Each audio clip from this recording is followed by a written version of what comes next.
Hey, Jeremy. Hey, how's it going? Good. How are you? I've had better weeks, man. I feel pretty rough. Yeah, I'm sorry about. I got your message regarding the dog. I'm sorry about that. Yeah, she was my buddy. I was I had to do it before, but that one was particularly hard. This sucked. I What I've heard is that's how people feel every single time. Every single time you say that one was particularly hard. The next one, same thing. The next one, it Yeah. was a bit easier. This one was just I did the first two I did, they were very old and they're both for 15 years old. She was 11 Hmm. and it just this time it was well, not this time last Wednesday of last week, she was just fine. Oh, I see. Laying around like a little puppy. And then Thursday, she just got really, really sick and just kept going downhill. And by Tuesday, the vet was like, "Look, there's nothing that can be done." It sucked. I every now and then I think, okay, I'm kind of coming out of it, and then I don't. Yeah, it just is what it is.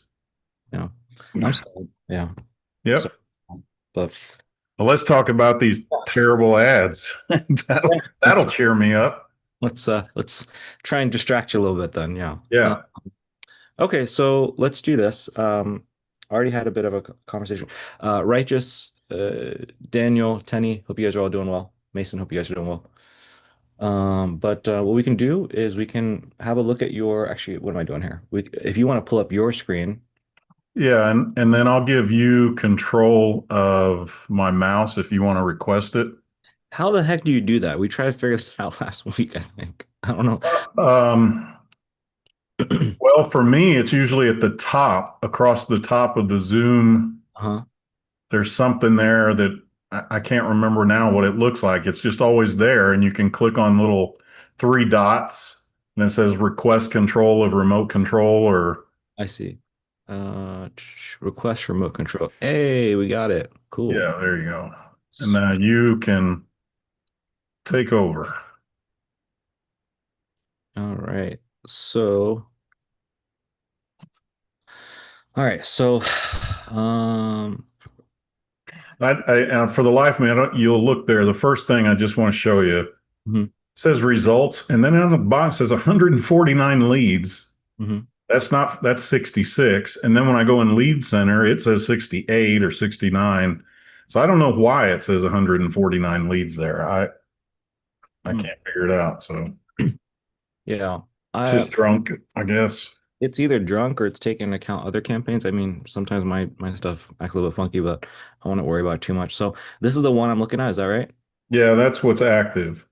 Well, what's the very so all these are all different campaigns that you try to run for him, or Yeah, using the philosophy of like, okay, if a campaign is successful, that's where you run everything out of. You just create new ad sets in there. That's been the most original. It had a different name. I changed the name, but that was like the very first campaign I ran for them. You can see that one had 36 leads. Um, so so let's go. I Which one's the first one? Let me have a look at which one's that's the one that's you're on the check the live one. the RF microlead. Is that the first one? No, the one that says Dermaglow campaign. That's the very first campaign I ever ran. And then if you go into ad set, you'll see like some of the first ads were these like Botox. So which one's the first one?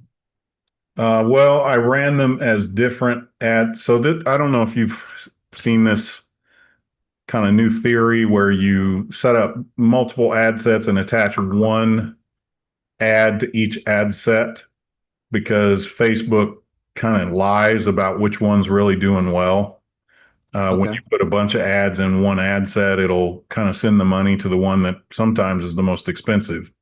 So I just did a whole bunch of different ad sets, duplicated ad sets, and then attached one creative to each one so it would generate its own results and see which one ended up So is it these being. three? Is it these four at once that you did? Yeah, yeah, Okay. yeah. Okay, so we're looking at $14, $21, 22, 18, and you're telling me that these results should be around what, 10 bucks? 5 bucks? Well, most of my people are around 20 on Their cost per result.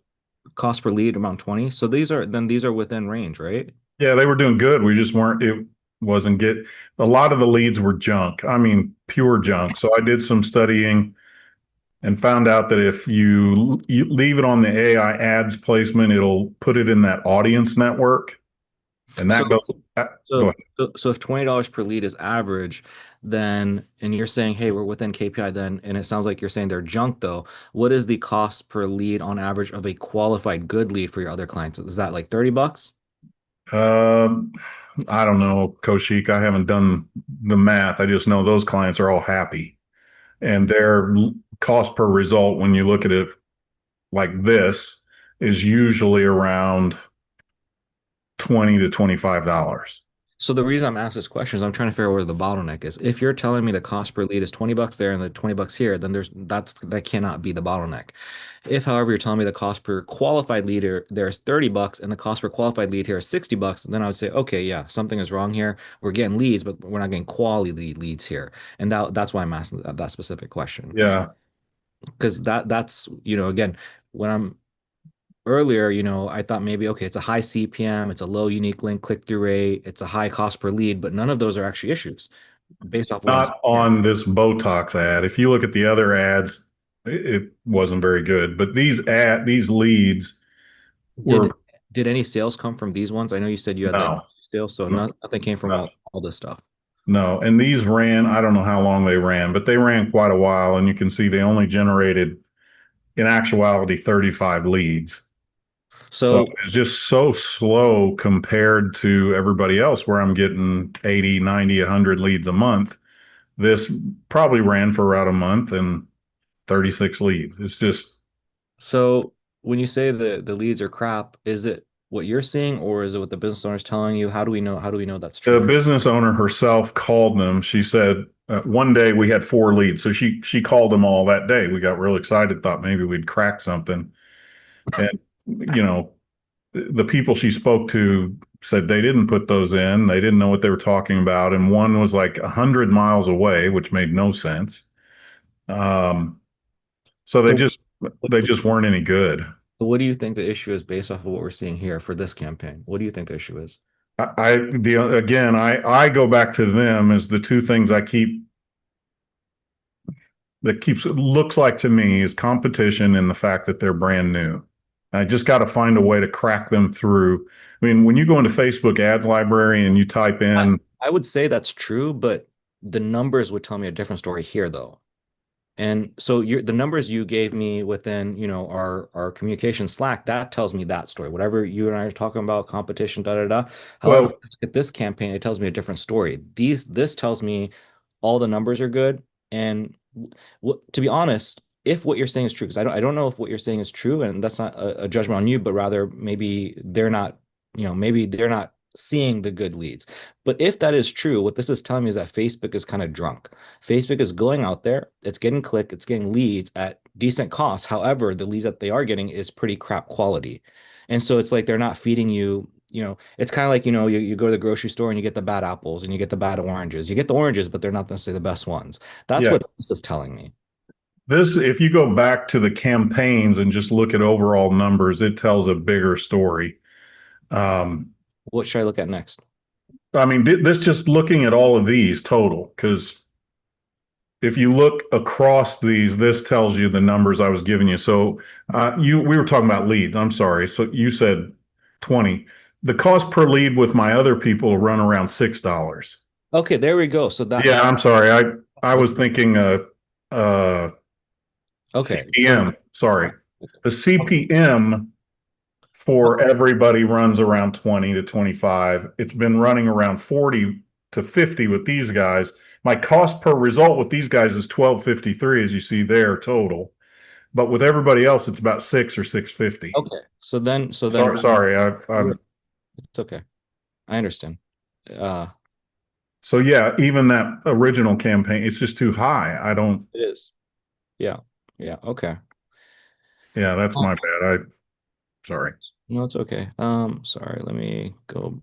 So let's just see if there's a. So what you're saying is, hey, Kushik, am I doing anything funky in terms of like the setup? Yeah. Um, Is there anything you see that, because I'm not setting them up any different than I do anybody else. Um, I, I tried one campaign you'll see there where it was talking about results. And I even did it where I was getting rid of the form and just going straight to the website just to see if I could get anything there, and it didn't work. Um, I understand that this is still AI and all these little audiences. This is just suggestions. So I'm still leaving it on the AI for the audience to be broad. The only thing I really did different was the how does placements. how does this work out for you? Is this typically something good for you or not good for you?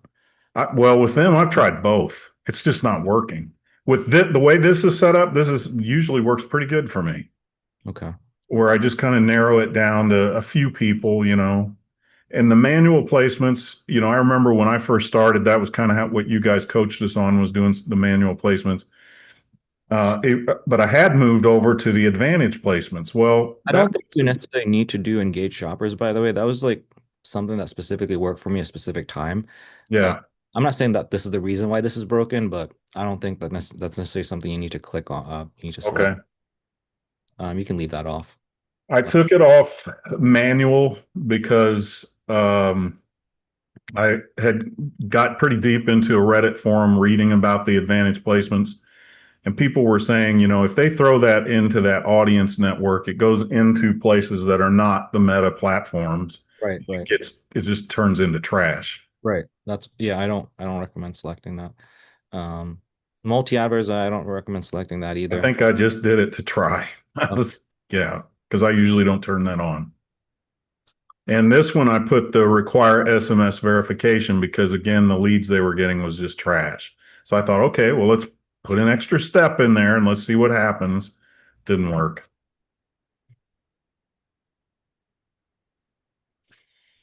So what I've started doing, instead of doing the SMS authorization, because that really killed it, was, and I didn't do it on this one. I just started like putting one or two little questions on the form. Like, have you ever seen an esthetician before? What are your skin goals? Just something that would maybe make it a little more qualified. Whatever I'm seeing here. So we tried some skin stuff. Let's see like the angles that you're going after. So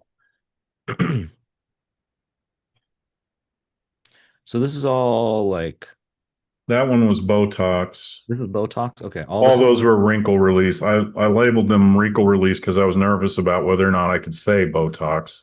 I see. And then this is micro needling. So we tried the micro needling and that was way too expensive. And then I we're did two different versions of microneedling. One, so the Botox was cheap, like right. so many a 950 a unit or something like that. So then we all talked and we're like, well, the one I literally they showed me, if you step out her front door, you could pick up a rock on the sidewalk, throw it across the street, and it'd go through the window of the medical spa right across the street. Then you could throw one right down the street to her right and nail that medical spa. She's the third one on the street. Do you know by any chance what those medical spas are? Do you know the name of those? Yeah, so that's what I was getting. One is like a discount. They really run their stuff cheap. What I'm asking is, do you know the location? Because then the next step is to go into their Facebook ads manager, see whether those two are running ads. To my knowledge, the one that's across the street, at least when I first started, was, but it Okay. was a bunch of discounts. So I thought, okay, let me run some discounts and see. Didn't work. So then the Botox stuff was where we were doing like the deal seekers. Then we went into stuff like this, M-Face and Exion. Normally, this is like $1,000. So she was given permission to offer it for like 229. And they gave me all kinds of videos and stuff. There's like Jessica Simpson and four or five different celebrities getting this treatment. We thought that would work. It didn't work. Then we went to the RF microneedling and offered buy three, get one free. That didn't work. Then we did buy one RF microneedling, get the free Veriface for free. That didn't work. So Did now you what I'm doing is this kind of luxury angle. So you have the Botox, you got the microneedling, you got the facial. What other thing do they solve for? Is there something else that they solve for? Well, they do pretty much anything. They don't do like just, they're more, let me just see, how do I want to say this? They don't do like just a facial. They don't do the lower tiered spa things. This is an expensive, everything they do there is like Well, I close get to $1,000. I guess what I'm asking is, do they do, for example, CO2 lasers? Do they do semaglutide? Do they solve? No, Okay, so they don't do no. semaglutide. The thing is, here, let me just pull up this website for you. If you So they have a doctor there who's a plastic surgeon. So they have the invasive procedures. This really doesn't happen at the spa. Those are things that they do at a hospital. So the non-invasive is what this woman is at the spa doing. Mhm. So there's the Veriface. Here's all the stuff she does. And it's all very expensive. None of this is like So throwaway stuff other than Botox. I mean, I guess that's a little cheaper. so acne, I guess that's a specific angle I think you can go at. Because the way I look at your stuff, it's all like, hey, look, beautiful, glow. It reminds me of like facials and stuff. Obviously, Botox is Botox, but a pain point can be specifically be, hey, if you have acne and going after that type of audience. Botox, we've already talked about. It seemed like Botox was like as you were getting kind of close, so testing out different kinds of offers if you want to explore that. Clear RF, um, EMA face seems similar to me. Derma, InFace, they are the only people in all of that area that offer it. It's a brand new thing. I guess when I say what I mean is like it's not the procedure, it's like the problem that you're solving is what I'm getting at. So like Okay. for example, if I were running ads, I can run ads offering people leads, I can offer them how to get better at sales, I could offer them how to run their own ads. Those are different pain points I can solve in the marketplace. So what I'm saying is when I look at your stuff, the thing that looks different to me here, remember, we talked about you got to have something different than the other medical spas, something that's got to really stand out. And so for me, it's like, okay, what if you go after the pain point of acne and these other med spas are not going heavy on that? And so when I look at clear RF, when I look at EMA-based, it might be a specific procedure, but the salute, like the outcome is the same, which is like facial glowing skin or whatever. And everybody's already doing that. So it's like if you do clear RF, MF, people don't even know what the heck that is usually. There's like, what the heck is that? I don't even know what that I don't is. know what it Yeah, is. you got to hop on a discovery call sales call. So when people first see the ad, they're thinking the same thing as the other med spas that are like talking about clear skin or whatever, looking good. Versus if you go after this, it's like, hey, are you somebody that's troubled by this and you tried this and you tried that? Da, da, da, da. Well, here we've got a solution for you. This is called da, da, da. Here's how this works. So now So people that have acne are specifically going to be, maybe be interested in this. Um, maybe look at some offers that are solving for a problem rather than just a, Yes, okay. exactly. So this is the problem that I'm seeing that maybe this is the problem that you haven't solved, like tried to solve, and I'm not seeing other med spas potentially solve for. Um, this one, I don't know what the heck this is. Excion body applicator. Yeah, it's a new thing too. So the M-Face and Exion body applicator, we were running that together, which was normally like $1,000 when you did those together, and they were introducing it for 229. So that's the thing. They literally sent me videos. Now the thing is, it's not specific to their spa. It's product, it's videos that those companies made to sell the machine to people like them, but there's videos of I've got videos in their Google Drive of like 5 or 6 fairly well-known celebrities doing these treatments. So I uh, feel like to me, all this micro needling stuff, the M face and the clear RF, it's all the same. It's solving the same pain point. yeah, So I would just kind of ignore those. I would try this one. The Botox, eh. The fillers, I don't know. Are you familiar with fillers and like why women use them? um, they just never have really talked about wanting to offer that. So When yeah, are you familiar though? Like, are you, because the reason I'm asking is again, it's not about what they say, but rather what is the pain point that you're solving for? And I feel like this is not going to be highly competitive. I'm just curious what your thoughts are. Do you know what this is? yeah, and it may Yeah, just hook shape. your face up. Yeah, Yeah, yeah. So I want again, I don't know that this is even worth it. Just my mind. I feel like something that could be very cool is like you have somebody's before and after, and you whenever I see those kinds of photos, I'm like, wow, like holy cow, you can do that with fillers. They look a completely different person. I don't know it's worth testing. I just feel like it's an easy angle. And a lot of people don't kind of create those kinds of content. I see that a lot in organic. But anyways, this one right here, I would definitely be trying something with acne. The reason I was asking about Exxon and body applicator is I don't know. To me, it's like that sounds like it seems like it's something that solves for the body, like making you skinnier or more in shape or whatever. I don't know. Yeah, Okay, so because that's probably so if you look at the other med spas, they're probably not doing anything pertaining to the body.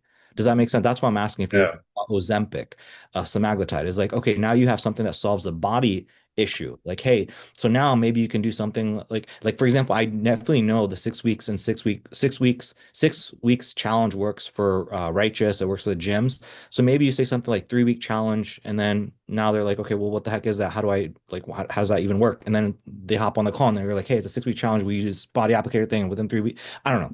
But point is like that's a yeah. different I angle. got yeah, And then this I feel like is kind of a unique angle is like PRP. So PRP and stem cells a lot of people are not med spas are typically not known for that. Med spas are known for like injections and lasers. PRP, now you're talking about like regenerative medicine. Like that's actually really cool. Stem cells, PRP. So that's a complete, if you want to do a little bit of research, that will solve like for me, for example, like literally here in about a year's time, I want to do some PRP and some stem cells for my body. It solves a completely different pain point. So the people that are familiar with PRP and stem cells, they'll look at it like, holy cow, yeah, dude, I didn't know that there was a local place. Typically, again, you're going to like Mexico, you're going to some places in order to get PRP and stem cells. So this is a kind of a unique thing, I think. yeah. And I could Non-surgical. offer to go out and fly. I could offer to fly out and go out and film some of these non-surgical vaginal rejuvenations. This is definitely a unique angle. I don't know if you're running ads for that. Don't worry, ladies. I'm just like a doctor. So those are a few things. This is definitely a different thing as well. I don't know enough about it, but I do know NAD is like in the biohacking community. So, anyways, I've just given you kind of quite a bit of ammunition. That's what I would be doing. I would be looking at these different pain points to solve that these other med spas are not solving. And now that's going to make you stand out. So when people see the ads, think about that location, that local location. Are they seeing ads specifically for, stem cells? Maybe not. They're probably not seeing anything local. So a certain pop group of that individuals within that location, like they're hungry for stem cells. They're hungry for PRP. So when they see your stuff, maybe they'll go and click on it and actually give it a Yeah. shot. And your cost Okay. is cheaper because you don't have competition in that area regarding this. Everything else, all this, the derma fillers and the Botox, you got crazy competition, all the Yeah. That's good because I literally, I think I'm just looking at it so close, I can't see anything anymore. I'm just, I know. uh, but what we tried is started yesterday, and the campaigns that are running now are those pictures I sent you Mhm. because her husband, they're both, this is the husband and wife who are both from Russia, and I'm pretty sure this guy's like a Russian gangster. Uh, he didn't like running all the previous ads because he's like, I don't want deal hunters. I want people, who are going to come in and spend lots of money. So, as things weren't going well, he's like, can we please just try something that makes us look more upscale? So that's why the ads I'm running now are kind of appealing to this, like we're luxury, come to us. People who know beauty use us, and It's not going to work. That's not. yeah, Yeah. What's going to work is kind of what we're talking here is like just hitting a different. We have to go after a different market. We have to go after a market that they're not going after. That's the truth. okay. You know, when I'll when do a little bit more research on their competitors and see if anybody's doing anything. And when I came on the scene, um, a lot of these people were talking about, oh, we'll help you become a better videographer, narrative work, and get better at your lighting and color grading. And now all of a sudden, I'm a face that's like, hey, I'm going to help you generate more leads and sales for your business. A complete different angle. So everybody was like, the people that were thirsty for that, click, click, click, click, click. So again, I'm serving a different market. Now everybody's offering that. Like everybody's trying to sell that. Point is, that's what I'm trying to get across to you is like, go after a different market, go into a blue ocean is kind of what okay, okay. that's Look what for something new. Look for a new angle. yeah. Look, think about it like this. market. What I want to find a market that these other med spas have not already addressed. That's the kind of the key. And so another thing I would be doing is take the time to like go through their ads. Like literally find those three med spas, go through their ads and see what they're doing. So are they if they're doing, for example, if you see a med spa and they are running something for acne, well then you want to stay away from that, right? Um, that's something I would do as well. I know you're writing on these ideas. Step one would be first go funnel hack them and just see what they're doing, and then whatever they are, if any of our ideas are um, the same as theirs, we shouldn't do that. We want to do something completely different. Okay. Look for new. Okay. Yeah. That gives me a little hope. That gives me a little hope. All right. Good, good. Yeah, I feel confident in that. I think your costs are in my, so remember how earlier you were like, hey man, like bumping up ad spend. I think step one is again, market research. Step two is trying one of these things like acne or whatever. And if it goes well, I would not be surprised if the CPMs are a little bit higher just because that's probably an affluent location. However, then you're like getting clicks, you're getting actual good leads. These are actually people that are coming in. Awesome. Now we can maybe bump up ad spend to make it ROI for them. Would would you recommend leaving a couple of qualifying questions on the instant form, or just make it as easy and simple as possible? Good question. So typically, I don't have, I don't know for sure, to be honest, when it, because instant forms are not my, I think Riviera might be able to talk more about that, or Mason might be able to talk a little bit more about that.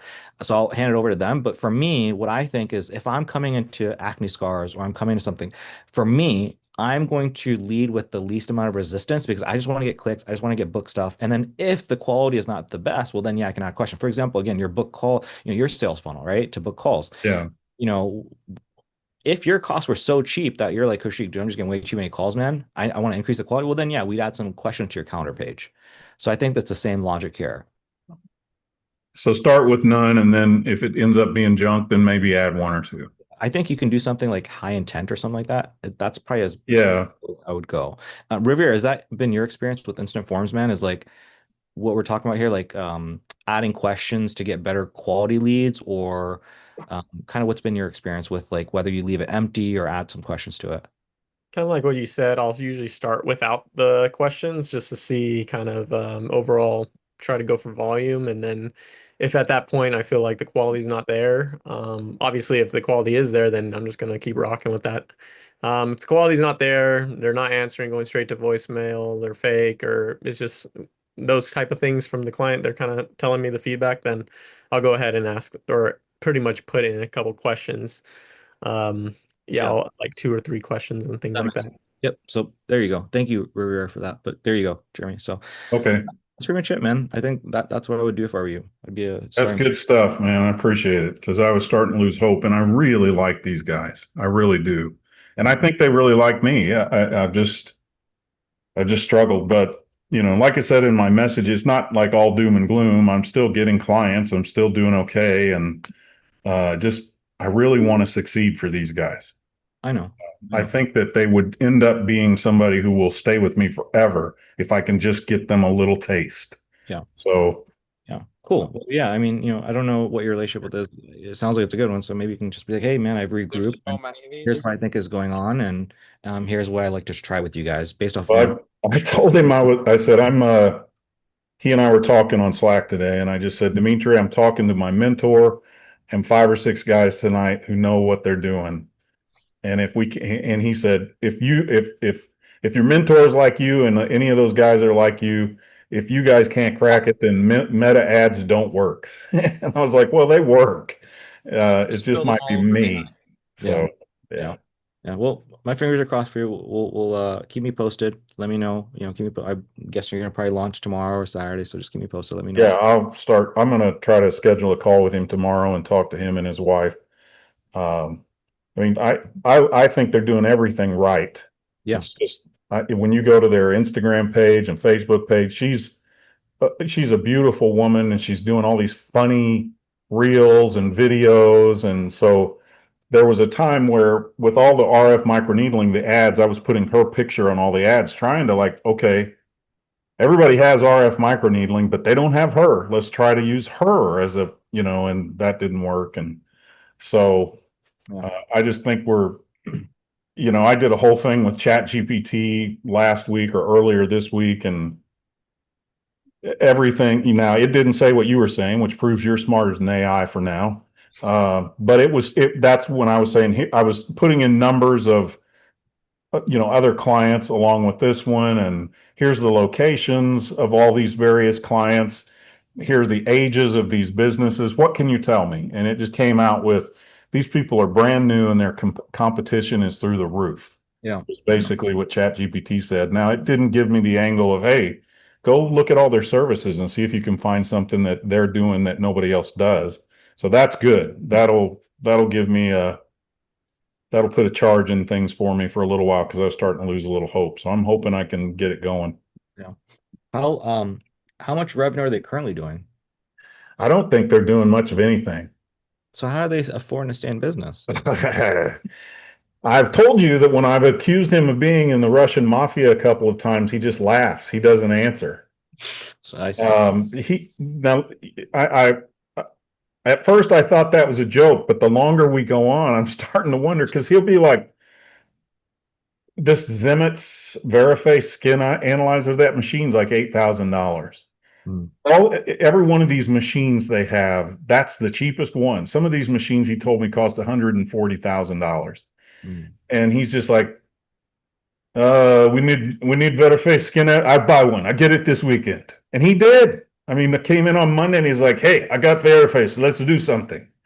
It's just, I mean, Rita will be told, she's like, I don't know what we need. We need more machine. He's like, what machine you need? I go buy. It's like, geez, man, I have got to do something for this guy, because otherwise I'm going to be like, you guys will show up one day and he'll be on there going, Jeremy no longer member of group. Oh, hopefully it doesn't put you on the chopping blocks. Hopefully, yeah, I don't know what they do, but I've heard bad things about the Russian mafia. yeah, So, yeah. Well, yeah. All right, this maybe extend my life by a month. Send their Instagram handle, Jeremy. What's that? Send me their Instagram handle. Uh, Mason needs some muscle. He's trying to hire some muscle. yeah, he's on one of them, and he says something like, here, I'm just going to put it in the chat. It's all lip sync stuff, because again, they have, I think that's it. Let me try this other one just in case. Derma Glow Lab. It's one of these two that I just sent you. Anyway, there's one where he's like sitting in the chair and holding the stress balls or something, and he's like, and she's got a needle, and he's there, and she's like, is this gonna hurt? And she zooms in, you see all his tattoos. Maybe if you guys know what those tattoos mean, you could let me know, because I know Russian mafia tattoos have meanings. So if any of you are like, oh, I recognize that, I saw that in the movie, Denzel killed all those guys in Equalizer, they all had tattoos just like that, then let me know. But she, like I said, she's gorgeous and she does a great job on these videos. She's got a great personality. So I asked them, if I came up with 3 or 4 scripts, and asked them to start, if they wouldn't mind, recording some videos with me with their cell phones. So yeah, that's her. Go there. John Sally just came in today. The one with her in the blue shirt, go up. That says me right there, down one. That's the one with Dimitri in it. There he is. Look at those tattoos. What's that mean, guys?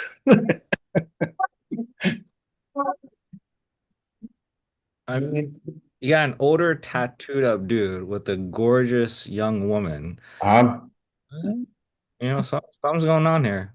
yeah, and look at those. What do those, anyway? And he doesn't look very big sitting there, but he and I are friends on Instagram. He's a big dude. I'm 6 feet. He's probably at least my height, and he's like cut. So, and he's always riding horses and stuff. I mean, it just has all the telltale signs there. And he's got the thick Russian accent. His voice is deep and rough. Borat, kind of, yeah. But John, that's cool that John Sally came in today. I saw that before I came on, and I'm hoping that they get a little pub with that. I don't know what he came there. He came there for an M-Face, so I'm sure that they brought him in for that. Uh,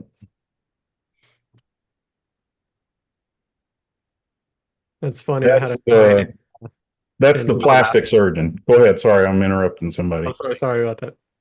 I was just saying I had a client in Calabasas that I couldn't explain how she's in business, yet she functioned. And on Yeah. paper, I'm like, with the amount of patients you get, you shouldn't even be operating, but Well, I asked her the other day, do you have any before and after pictures? She said, I don't have any clients yet. I was like, ooh. So I just put point taken. I uh, clients and you run like a $4 million business in terms of equipment, it makes no sense. But anyways, yeah. we will try to keep you alive, Jeremy. We will All do it. right. Um, Appreciate you guys. Great friends you are, all of you American propagandists. what anything else before we let you go and That's cross? it. Next week, yeah, before I shuffle off this mortal coil. Next week, hopefully I'll be back to the right mindset, and I'm going to try to have a couple ads for you to look at the next time I'm on a call or send to you Slack so you can kind of give me your thoughts. For me, right now, that lady in Greenwood, South Carolina, Christine, is like this week I had 6 scheduled referral meetings from her. Now, a couple of them didn't show up, Which one but is she again? Is she the one that gave you your initial referrals, or is this somebody else? yeah, she gave me the initial referrals and then she said, just transfer everything over to me. I'm going to run it myself. And like 4 days later, emailed me and said, never mind, I want you to run it. So she's back with me. Because Wasn't wasn't it like a little bit of an awkward exchange when you asked her to like promote you a little bit more? What? yeah. But now she's like all for it. It's weird. She asked because originally she proposed, like, for every referral I give you, can I get $100? And I said, sure. And then she came back and said, I've been thinking that's not a lot of money. Would you be okay with the 10%? And I was like, sure, if I make $2,700 or $3,000, I'll give you 300. And I think that perked her up for something. But now she's like, she showed me a couple of the posts she put me in. I can't find them because they're in a group I can't join. I don't know But where to put these. anyway, she's been referring me like nuts. We So spoke about this about a few months ago, so I don't want to spend time today on that, but definitely like if you want to send me a Loom video or something, because we talked about how to manufacture that, right? Because again, we got yeah, ads and we're working on the ads, but like if we can have her and a few people consistently do this for you, like that's something we should be yeah. advocating. So if I I think if I can get these people in Calabasas turned around, they'll sing from the mountaintops for me. Because for whatever reason, we've just struck up a really good relationship. And they have some lady who sells them all their machines. And I scheduled a phone call with her. They're like, what are your other clients doing? What are they running? And she showed me some ads and we tried, they just didn't work. But I said, Allison, if I don't get something going, they're not going to keep me. She said, don't worry about it. They love you. So that made me feel better. And today he told me, I said, Dimitri, I'll keep going until the final bell. He said, there's no final bell. He said, worst comes to worst, you can just move over as a team member. I'll hire a big ad agency that makes me all kinds of money. Then I'll let you watch them and then I'll fire them and you can do it. So I think the reason I'm fighting so hard for them, like there's been others I just let go. The reason I'm fighting so hard for them is because they seem to be fighting hard for me. And I really think if I can get it, this will be a client that'll stay with me for 10 years. I think I just got to crack the code. So I really like the ideas that you gave today. So I'll try that angle and we'll see what happens. if it does work, which my fingers crossed, and I think it might, we'll revisit this, and I think the solution might be for them is like just adding additional service, additional things to separate them from everybody else. That's probably the move for those guys. So Yeah. And I'm going to reach out to her and ask her, did you get John Sally to like do a recommendation video for you? That would be right. Right. gold. If we could put something on an ad that says, hey, this is John Sally. If you need this, need that, come see my friend Rita, you know. So anyway, Yeah, I'm sure. Yeah, if she didn't get it, she messed up. yeah, if she did get it, yeah, you're thinking the right way, which is trying to use some of that in the marketing for them for sure. So, Yeah. okay, cool. Anything I else? would use the lady. Like use her as the face. Like I know you That's said, yeah. I and like I know you tried. said well, I know you said like you put her in the ads, but I think The problem is her English is she looks good, great, but when she talks, she has kind of deep voice and very Russian. You know. yeah. I mean, it'd be hard because I'd have to hear her voice, but I think that like even going with a local strategy, just like boosting a post and having the page get followed on Instagram for like $10 a day, Yeah. that could honestly make a huge difference because when it comes to them, like again, maybe their business is sketchy, whatever. But the thing is like if you can use that lady's face, like we can already tell, like if I just go to this girl's Instagram, I just like she just likes to fucking post shit. Yeah. Like straight, like bro, like straight up, like she likes to just post shit. So what I'm saying is like if you go ahead and just make her create the content, you can literally just take all of those posts that you're having her make and then boost them, and Yeah. then set them to profile visits, and then make sure they get a lot of followers.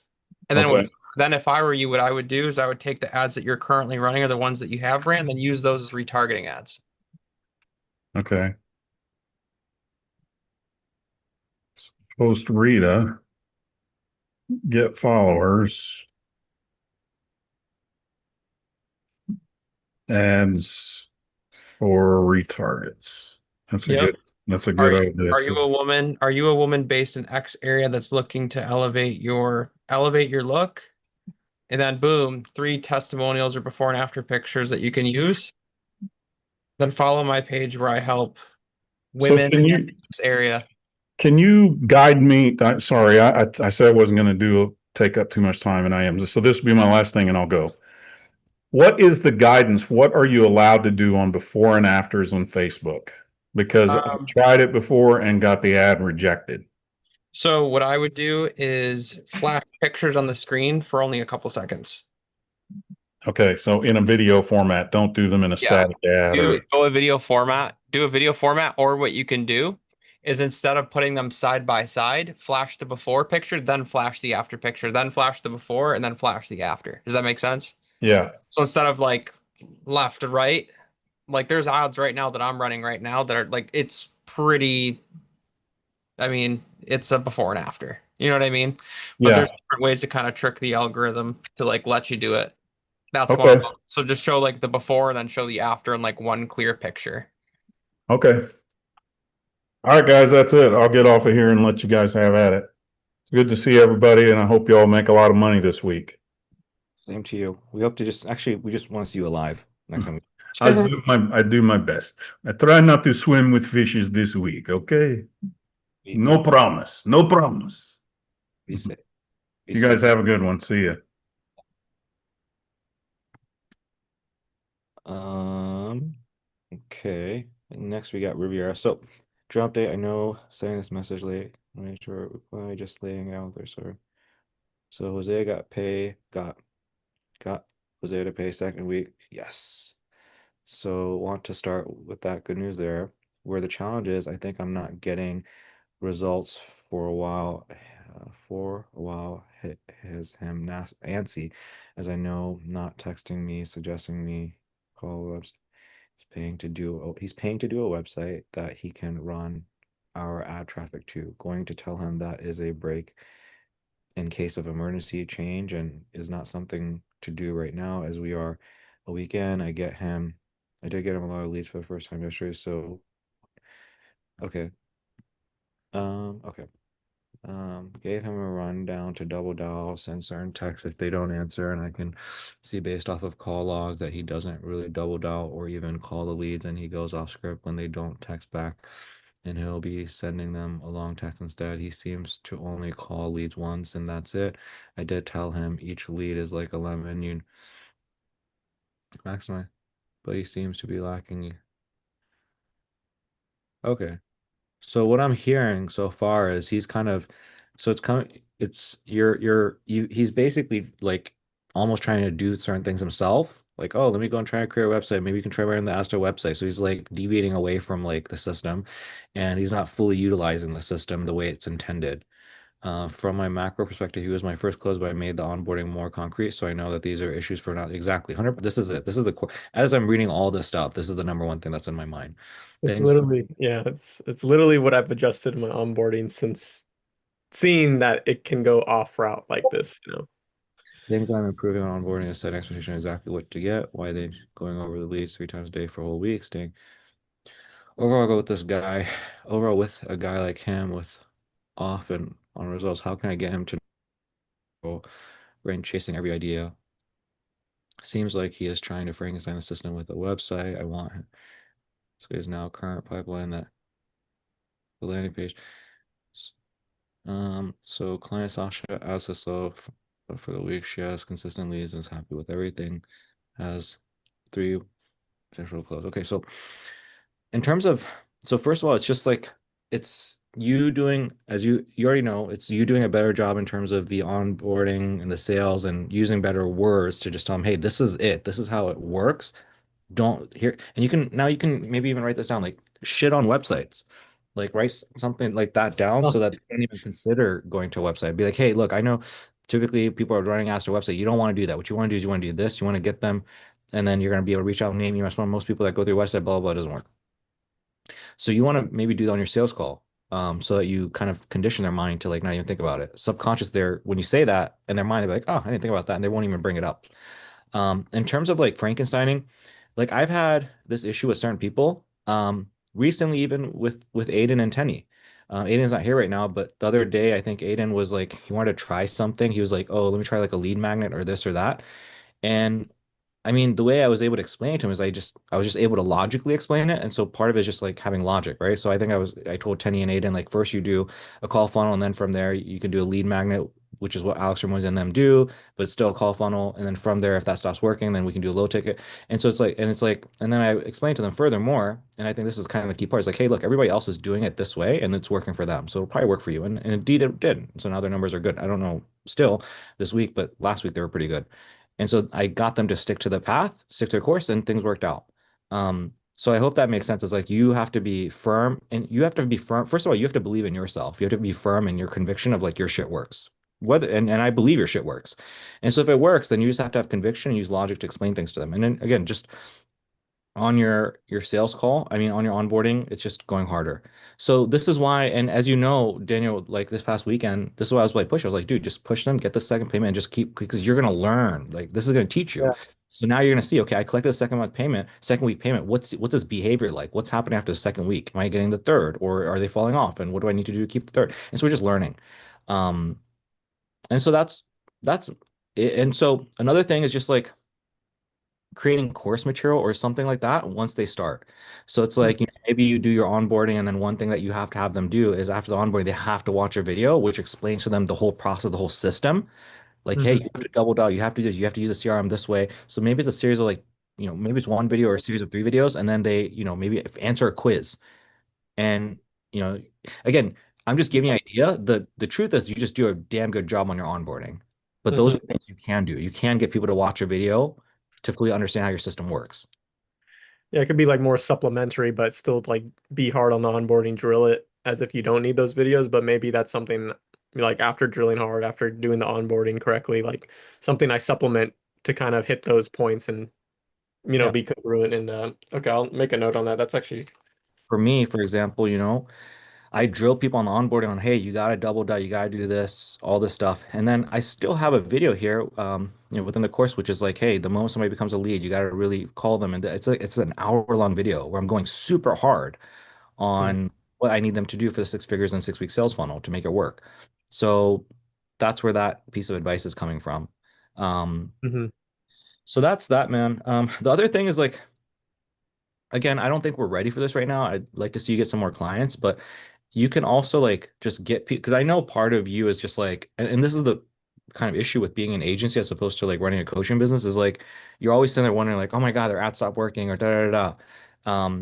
And so if you just do more of a coaching program where you're getting them to set up their own ads within their own ad account, right? Now all of a sudden that's off your shoulder, and now you're not necessarily they're not focused on you getting them results, but rather you're empowering them to get results on their own, Yeah, right? yeah. And that'll be a transition that we'll make probably in the future, not right now, but in the Hmm. future we'll make that transition. So things will be a lot easier for you in terms of your headspace. Um, Yeah, I've had people text me like, "Can you teach me this?" Or like just from like posting like the photography, they're getting closes or results or whatever leads, and I just post it on my Instagram, and I'll get like random photographers who are following me, that been watching, and they'll just be like, "Can you teach me this?" So I don't know. I've seen Hopping kind on. of So common so theme so of that as well. so you're taking Hosea's results and your other person's results, and you're posting on your Instagram story, and then people are reaching out to you. Are you booking discovery sales calls with that, man? I try. Some of them just go cold all of a sudden. I really don't be too pushy either, but I just say, "Hey, I'd love to chat, like chop it up with you about." Kind of like, see if, what we're even doing would be a good fit. Is there a time and place? So, and sometimes they'll like talk to me up to a point and then it kind of gets left on scene. So I think I just need to get better on how to handle that type of lead. I would assume it would be warmer than a lead coming in from an ad, but sometimes they do go cold. So I haven't had, other than the warm referral that Sasha, who's obviously my client, that came from a referral, I haven't had success yet. I think it's only been like two people though, but other photographers have just like the post. So, those are people I could potentially be like, hey, thanks for liking my story. Yeah. Is this something that have you thought about? Or I don't know, maybe just being more conversational about it is I should probably do that. Mason, do you have tips for Riviera in terms of how? Because I'm thinking about you, and I don't want to tell him like this is what I recommend because I want to make sure that he hears it from you. But I was mine, already gonna say it's your appointment setting process. You should have booked those two calls for sure. so tell him kind of like what your framework would be like. How would you do? Would you get into ask them questions like, yeah, dude, like what's the problem though, and then figure out the problem, and then be like, yeah, dude, like look, I'd like to explain it, but like I don't want to get have carpal tunnel Yeah. syndrome. So like run me through so like Daniel, like run me through like the first message that they send you. Or here, dude, like pull it up on your screen if you have it, and then Mason can probably critique it. Yeah, yeah, actually do that if you can. Can you do that Um, for me, Daniel? Let me just double check that I even have Instagram on my computer here. I usually use mobile, so but I might be able to You might be able to pull it up in your Go High Level account if you've linked your Instagram on there. oh yeah, yeah. Let me find that one guy. His name is there we go. Cool. Um You can share your screen. cool, yeah. I'm gonna do that now. Give me 1 second here.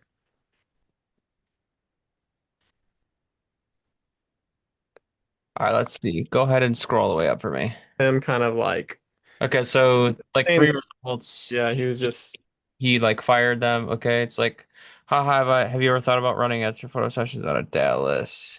He said, I haven't. Scroll down. Gotcha, Dallas is the primary.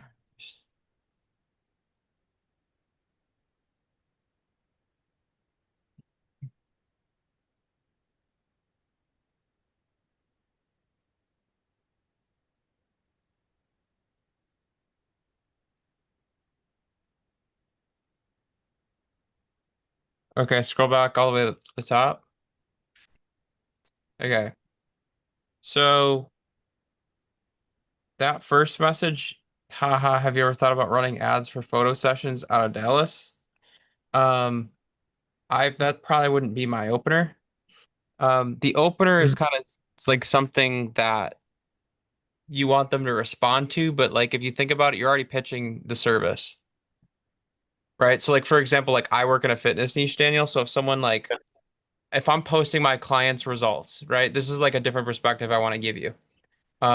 If I'm posting my clients' results, their weight loss, they all lost like 20 pounds, then I see someone like hearting all my stories and they're just like, and I reach out to them like, hey, have you ever thought about like getting an online coach so you could lose weight? What vibe would that give off to you? It's the same vibe that you're giving off right now. It's like, hey, do you want to do some coaching? So the Yeah, it's a first, little too. yeah. So really the first thing you want to do here, man, is like if he's saying like, it's like I would just say something like, yeah, man, my clients are crushing over here. How's business been? How's business been for you? Yeah, I can. Right? Because we're already Yeah. starting to build a gap, Hmm. right? If it's good, we can make it better. Right? So that's the first thing. So if you think about it, he's saying like, "Oh, I haven't." So he's like, "Oh, I'm not even thinking about running ads right now." And it's like if he hasn't thought about running ads before, then why are you telling him, "Hey, like we specifically scale portrait photographers." And that's probably why you're pitching ads to him. So if he's never thought about it, you're still pitching the service to him, right? So it's just kind of it's backwards, if that makes sense. Yeah. Yeah. Yeah. So so it's like, oh God, like for I mean it's kind of hard because if you would have started the conversation the way off like I would have, then all of the responses would have been different. You know what I I, mean?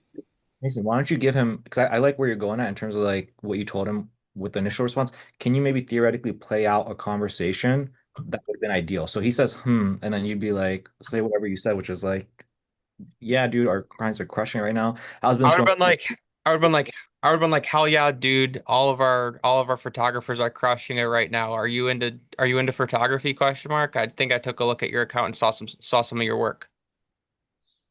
And then to that, he'd say something. And then from there, what would You'd have you? been like, yeah, man, I'm a photographer. I take portraits. I'm currently using the RS6 or whatever the hell he was saying. What does he say here? Yeah, he probably would have responded with something like this. And then I think Daniel did good here. Where it's like, let's go the R6 to Beast. It's like I would go into like, awesome that you're getting into family portraits again. How many of those are you doing per week right now? Okay, so like going into discovery a little bit, kind of. Yeah, yeah. So if he's like, oh, one or two, it's like, oh man, we're getting like five or six over here. But just curious, like, are you looking to go full time with your photography business, or what do you kind of have going on there? And then he'll probably respond with like, oh, I could probably take on more clients. Yeah, if he's like, yeah, I could definitely do more, or it's like, yo, do you think you could take 3 to 4 more on a week? And if he's like, yeah, then like, dude, pitch the call. You don't even have to talk about like, hey, have you thought about running ads? Like, don't sell the fucking ads. They don't care about the ads. They just want more bookings. Yeah. It's And like then me telling a fat person like, hey man, like you're gonna love our workouts. They don't want the workouts. so then if he so you'd go into that and then from there, how would you go into setting up the call? Would you go into like, awesome, dude. Well, I'd love to share with you how it works, but I'll get carpal tunnel syndrome here. You got like a quick 10 minutes for us to chat on Tuesday. I can share more of how this stuff works. Because you're not Yeah. telling him, because like Daniel's leading with like hey, we'll see if it's a good fit or not. When I've seen with you guys, maybe not you specifically, Mason, but a lot of the people that I've seen for the follower funnel, the growth funnel is like, they kind of pitch it in a thing of like, oh, dude, I just can't talk right now. It's too much. Let's just like chop it up and kind of see. I'll show you like how our stuff works. You're not really selling them on like a sales call. So people kind of go into it thinking like, oh, it's just like a chill conversation. Yeah. I mean, there's two ways you can really do it. Like we actually switched to a one call close, Koshik. Okay. That's been crushing for us in terms of like time and that type of stuff. But I don't think that like not having a discovery call wouldn't be a waste of your time unless you're going to send them like a form to fill out before the sales call. So if you want to take the discovery call approach, like I would literally take the call right there and then. Like, dude, like I I see. feel like I've been on my phone all day. Is it cool if I just give you a quick phone ring and I can kind of break down exactly what we're doing over here to help you book more things? And Gotcha. then that's when you're on the phone. That's when you can be like, yeah, dude, have you ever thought about running ads? Like that's when you can start to ask those questions. No, Gotcha. it makes But in the sense. in the DMs, bro, like the number one tip that I give my appointment setters, dude, and it works for fucking anything. Like it works for any business. Don't say something that you wouldn't say across the table from your friend, right? So like when I say that, it's like, cool, let's jump on a one-on-one call. It's like, bro, that's never gonna come out of someone's mouth. You know what I mean? Like Instagram is a platform that's very like celebrity like people like to share their life. Like people are on Instagram for a reason. So for me, it's like I'm like very chill, laid back. I'm like, yeah, man, if you want, I could give you a phone call right now and break down everything for you if you had 15 minutes. And Hmm. if they say no, right, like that typically probably won't happen. But if they say no, it's like, yeah, dude, no worries. Does tomorrow work better? Because I think I might have a time then. That's Yeah. it. That makes sense. Like, Well, because what I've noticed as well is like whenever I try to do stuff like this, like what you have going on, of like, oh, let's plan a time. You available tomorrow at 4? Like that shit, like people will ghost, and it's yeah, more of like spontaneous, like the way Mason explained it, of like, hey, he's just across from me, speak to him as if he's across from me. That makes so much sense to me in terms of like the conversation. yeah, yeah, So Like yeah, for example, dude, like you're doing it here, but then you're completely ignoring that there. It's like, oh, if we'd be a good fit, that tells me that you want money. That tells me that you're into sales. yeah. right? Yeah. It's very like it's very like salesy. Yeah. This is more along the lines of like, fuck yeah, dude, awesome camera. Dude, you'd crush it with portraits. Like in that like this right here is where you're falling off. If you've got a system consistently to bring them in. I feel like even what he's saying there of like, if you ever want to peek at how we're doing, happy to show you. I probably wouldn't say that. No, I wouldn't say any of this. So like it's just asking the right questions to give them a reason to get on the call with you, which sounds simple, but it's actually really hard. Um, like if he's saying definitely want to chat through it, like that gives me like a very good positive thing. And like what he's saying is like, oh, I'm creating a separate brand portrait for my fall and winter season. Like for me, it's like you can even be like, dude, send me like, bro, send me a link to that. I would love to check it out. And then you can say, how many of those are you currently booking per week?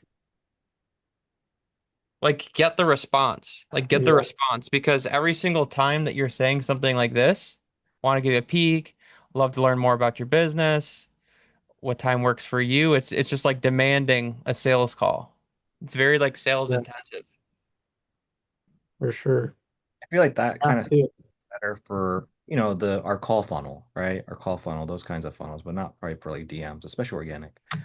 Hopefully that makes sense. I mean, it's making, I think the biggest thing, one of the biggest things Mason said that I took away from that was just like, hey man, you're sitting across the table from somebody, you're having a chill conversation and you're Yes. hop on a call with them, but make it feel like it's not a sales call or discovery call. And right now your energy is very much like it's a discovery call. So it's For just a this, it's like, dude, it's like, oh, dude, that's badass. How many more sessions do you need to have a complete portfolio? Like you can really get a gauge at where there's people where these people are at without asking them a lot of like in-depth questions. You know what I mean? Yeah. Because like if he wants to chat through it, let's chat about what the fuck he wants to talk about. What he wants to talk about is him creating a separate brand for his portrait work. You know yeah. what I mean? So like Yeah. let's talk about that. And then when it comes to pitching the call, it's like, dude, I'll show you, you know what I mean? Like when you get on the call with them, it's like, dude, I'll show you how to book any type of whatever you want to do to help you create that type of portrait work. And I And think you said that you were into headshots recently, so you got to check this out. Like these are some of my clients, dude. This is when you're on the call with them. It's like these are some of my clients, dude. This is what they're able to do. revere it. Then the one they're like, oh wow, that's like, dude, have you ever thought about like running ads before? Try to have I know we transitioned to this and your initial question was about something different, but I just want to spend a little bit of time here because you told me like, hey, you're getting a lot of people reaching out to you.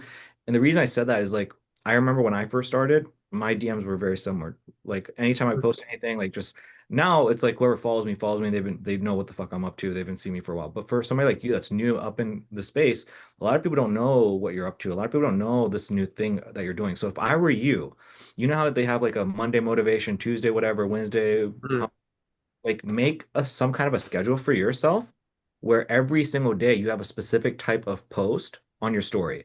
So Mondays can be something like, dude, so this past weekend, so I want to, and so like Mondays are like your recaps from Saturday with your girlfriend.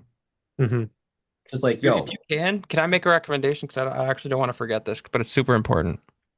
go for it, bro. Like crows, when it comes to Instagram stories, man, like what I'll say is testimonials are like you should have a testimonial on your story every day.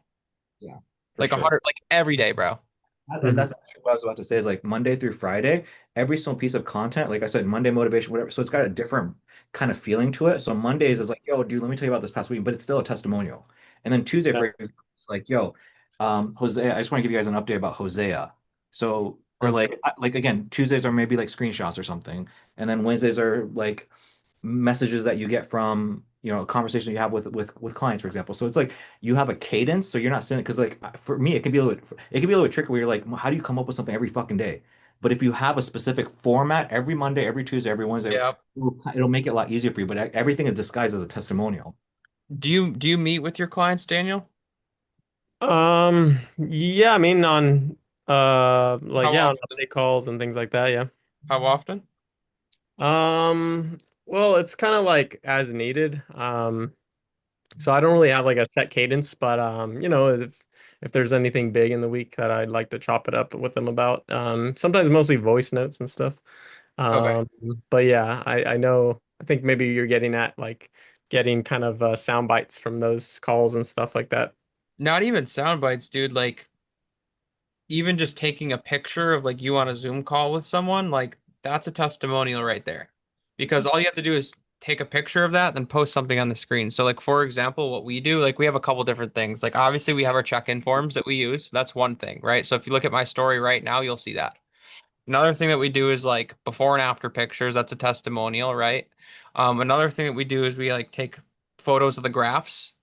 Another thing that we do is just copy like the text post, and then when we do our group coaching calls, we take a picture of that. When we're on one-on-one calls, we take a picture of that.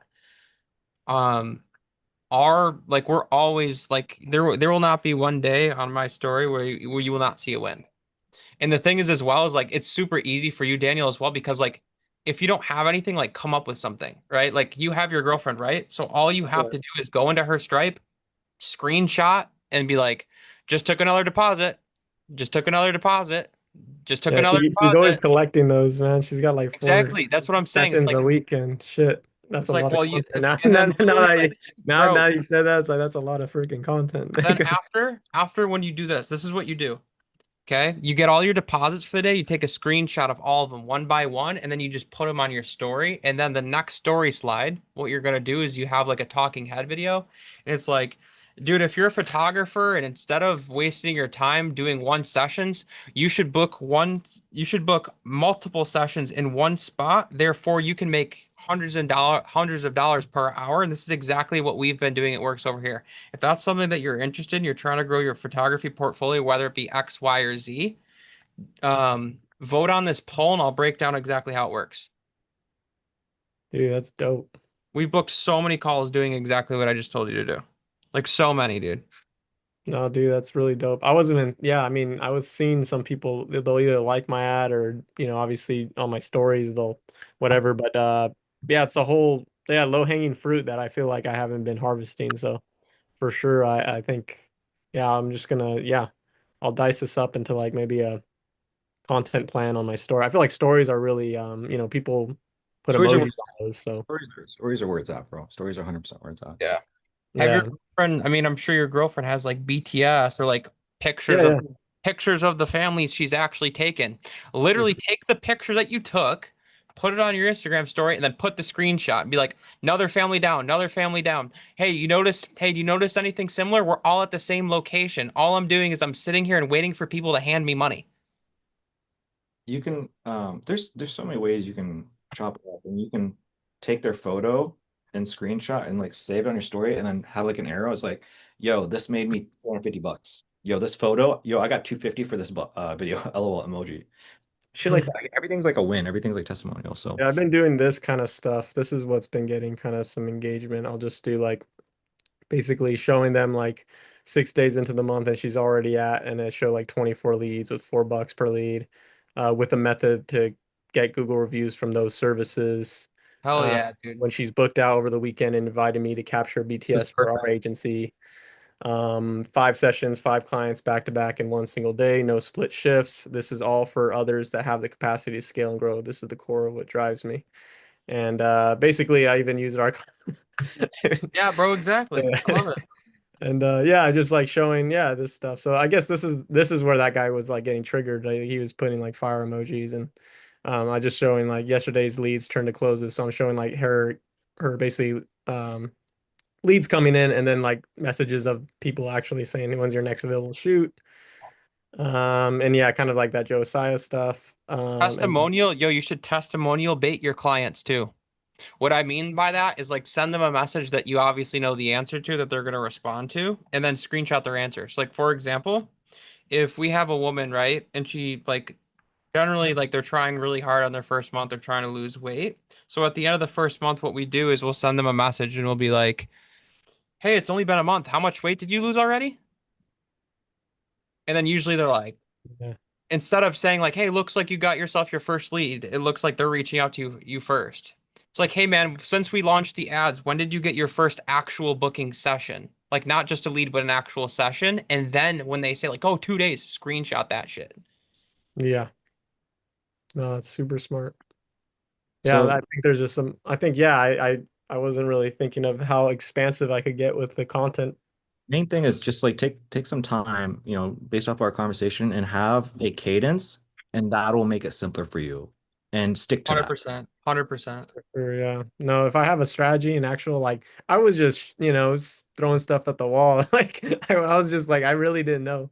I was really going without any training wheels, so to speak. So, One uh, day, everything is testimonials, but like also you can have like one day, again, like Wednesdays, for example, you hop on, it's facing the camera's facing, you're like teaching, like so one of the biggest things, and it's like a tip. And but you tie it back to results. So this past Saturday, so one thing I want to share with you guys is a really cool tip, man. This is from this past Saturday. We actually booked 4 sessions. But here's kind of a big tip for you. And so again, you're tying back to results, but boom. And so now you have like one day a week where you're kind of like teaching stuff, but it's still results based, testimonial based, right? yeah, So I again, There's so many different things you could do, Daniel. You there could really is. you could shift people's way of thinking as well, where it's like, what makes you more money? Is it weddings or is it family portraits? If you said weddings, then you have been tricked because the thing is after you hire your other photographer or after you hire your other photographers at the event, travel to the event, this and that, etc., your profit becomes this. But what happens if I told you that you could drive 15 to 20 minutes from your house and then have 7 or 8 back-to-back shoots that are going to last shorter than a wedding that only take 30-minute sessions each, and you can make the same amount that you're making, or if not already more. Dude, that'd be See what I'm saying? It's like that's people crazy. people will be like, "Oh shit, I want to know what that's about." It's like, Dude, that "Hey, would no." yeah, And the thing is this, Daniel, like there's wedding season, bro.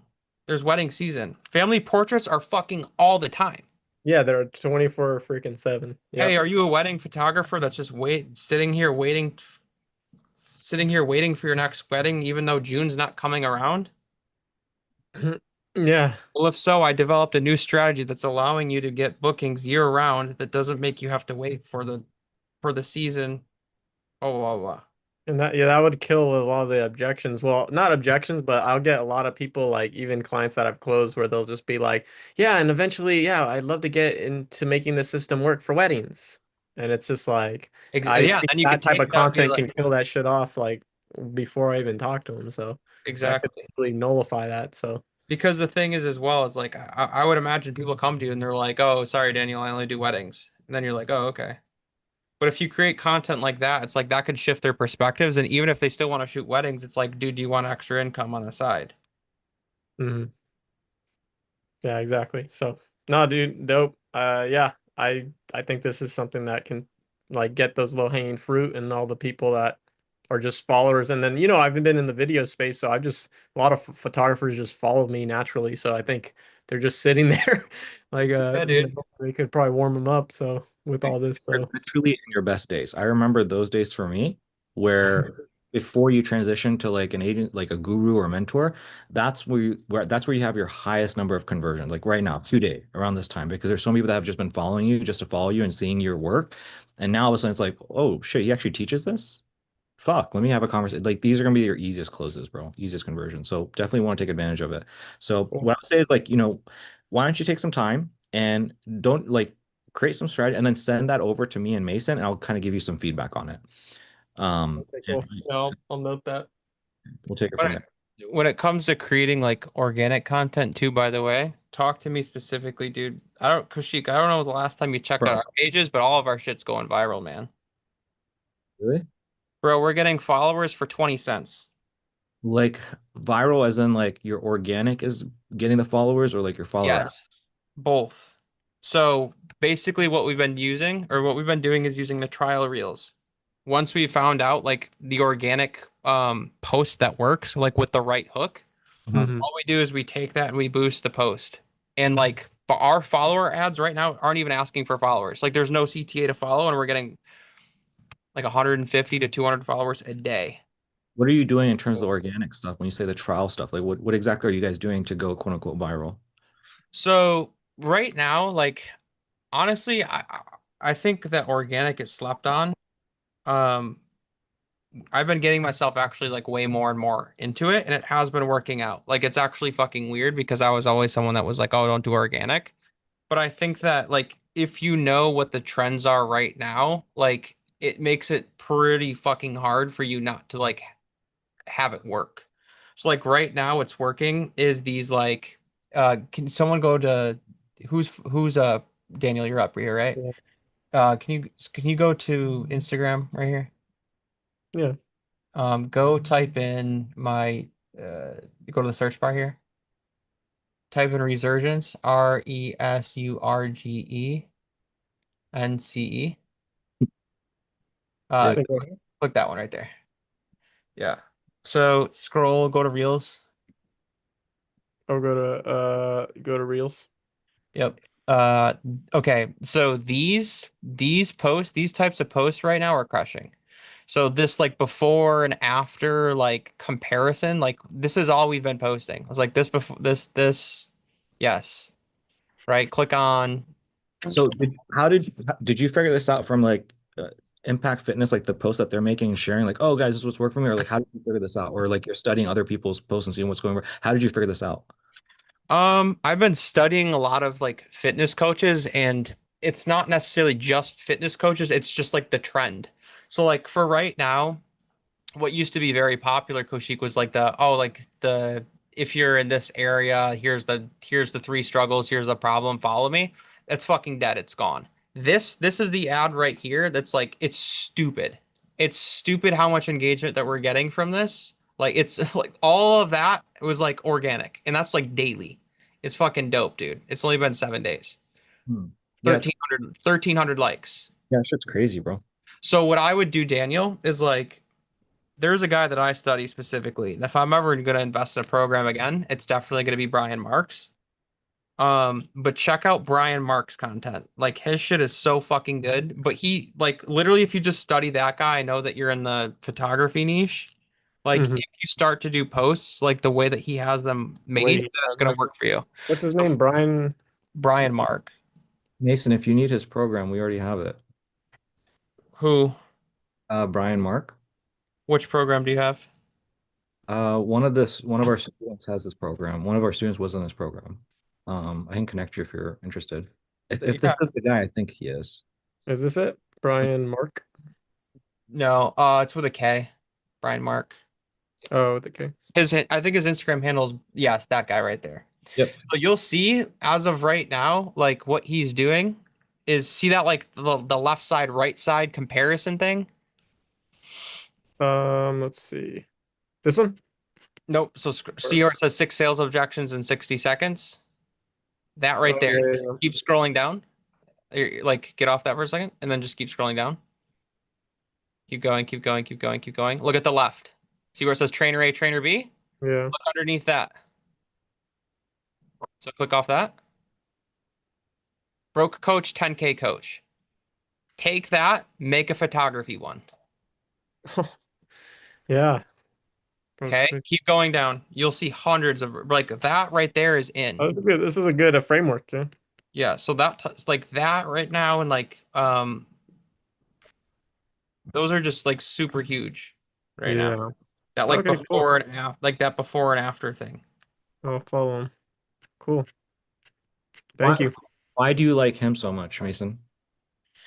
Because Um thinking about this one other guy, the dude in who Ohio. What's his name? The guy that charged like 16K or 10K for his coaching program or whatever. the only person I'm thinking of is Tanner Chittister. No, he remember he's a dude in Ohio. He's in Dublin. I told you I was like, oh, we're both in Ohio. What's his name? I don't White? remember. Charlie Johnson? No. Fuck, I see him all the time. Not Jordan Duggar. Oh. I'm Uh, not sure. so you like so this is the dude that you fuck with the most right now. Is that what that's Yes. Yes, because like him? without a doubt, dude, all I have to do is watch this guy's content and then make it for my niche and it fucking works. Really? Yep. And then you can take a look at all of like the top coaches in the space. They're all doing the same thing. Like Like, there's this lady, her name is Built by Brit. yeah. She's crushing it, bro. Like it's actually stupid. Cool. Yeah, I'd love to just try some of these and just I could definitely do a version of this. The Broke, broke it's like broke photographer photographer, 10K. 10K per month photographer. It's like I need to do high ticket, and then the other one's like stack shoots or something. I'll figure it Yeah. out, but make it simple, simple, brain dead. But that's dope. Thank you. Yeah, this gives me a lot of if I could have a framework or just something to emulate, it's like when I Yeah, copy a good ad from Facebook ad library, it's like the same yeah. Watch help this to guy. do it. What I'll say as well, Daniel, is like again, I've been using the trial reels. It's fucking dope. Yeah, explain that. Like, what is that and how does that help? So what I do is like I'll create a lot of these videos. Like see like the trainer A, trainer B, like not like exactly like that. But what we've been doing is like we've been creating like if you go back to my profile, Oh yeah, if you go back to my profile, you'll see like go ahead and do a resurgence fit. It was yeah. Okay. So if you go to the DM me the word protein on the right hand side, yeah. So 3 days ago, 18 likes, a lot of comments. I don't know why they're not showing up, but there's a lot of comments on those. Um, see what it says like don't cut carbs to lose weight at the top and the hook. All I did is I created that video 3 separate times and came up with 3 different hooks to see which one would be better. nice. Is the trial thing like do you like feed it like three different videos and then it like tells you which one the right one is? Is that how that works? Yeah, so like the way that it works is you can create as many as you want. What it does is it rolls the videos out to like not your audience, just like a random audience that they think people would be interested in. I see, I Then see. what it does, it comes back with the data and it shows you like which one of them is performing better. And then from there you post the one that it tells you. Yep. And So you don't have to actually like go back and post. You literally just hit post that one, and then it just like posts it live to your feed, and it keeps all the followers, the comments, the likes, all that stuff. it's dope. So it's kind of cool because if you think about it, like if you create one video, Daniel, create like 10 variations and upload them all because you're still getting the organic views to new people that haven't seen your shit. Dang. And then whatever does the best, that's the official post. Well, that's the one you can choose to even not even post any of them. Oh wow. But like for example, with this one, so go back, scroll down. This one right here, easy swaps to not be overweight. We've tried like 4 different hooks for this. This is the best one. So I know now, like we can recreate this video, like we can repost this video and just add different shit, and I already know it's gonna do well. Okay, so I'm gonna transition the conversation a little bit, Mason. Yeah, go ahead. I still if I show I made a post for the first time this past fucking weekend, and if I Yeah. show you the numbers, bro, that shit fucking gives me heartburn. But because I'm still not convinced about organic, right? So I guess out of these organic again, I see the likes, I see all this stuff, but like in terms of ROI, like, and I'm not talking about like so there's like driving, there's conversions, and then there's getting attention. Are you using this for getting attention or conversion? As in like how many of these are directly responsible for like brought in a new person, you closed them versus they came in from an ad, they saw something and then they closed. Does that make sense? Yeah. So I mean it would be really hard to track, but what I will say is this as well. Like, Told me like, hey, Kaushik, we're making sales and they just came from the organic, I'd be like, okay, I'm sold. Tell me more. But if yeah. not, I would say, okay, that's cool. There's still value in this. Does that make sense? Yeah, like what I'll say is this. We're still like with the organic posts, I'm using them to figure out what would be a good ad. Okay. Once I then figure that out, then I boost it. But what I can tell you is like this ad right here, like I can very easily say that I've probably spent only like $500 on this. This is probably returned me at least like 5,000, like for sure. So Like I would be willing to basically, put money on that. okay, so basically what you're doing is you're using trials, you're putting content there, letting the algorithm go tell you what's probably the best, and then from there you select, and then from there you run ads with it. And so and then that generates an ROI, obviously. So that's kind of the strategy, yeah? Yes. Okay, that makes sense. In that case, I get it. I get that, and I see the So value. like, I mean, for your stuff, Koshik, like I just think you're posting the wrong shit.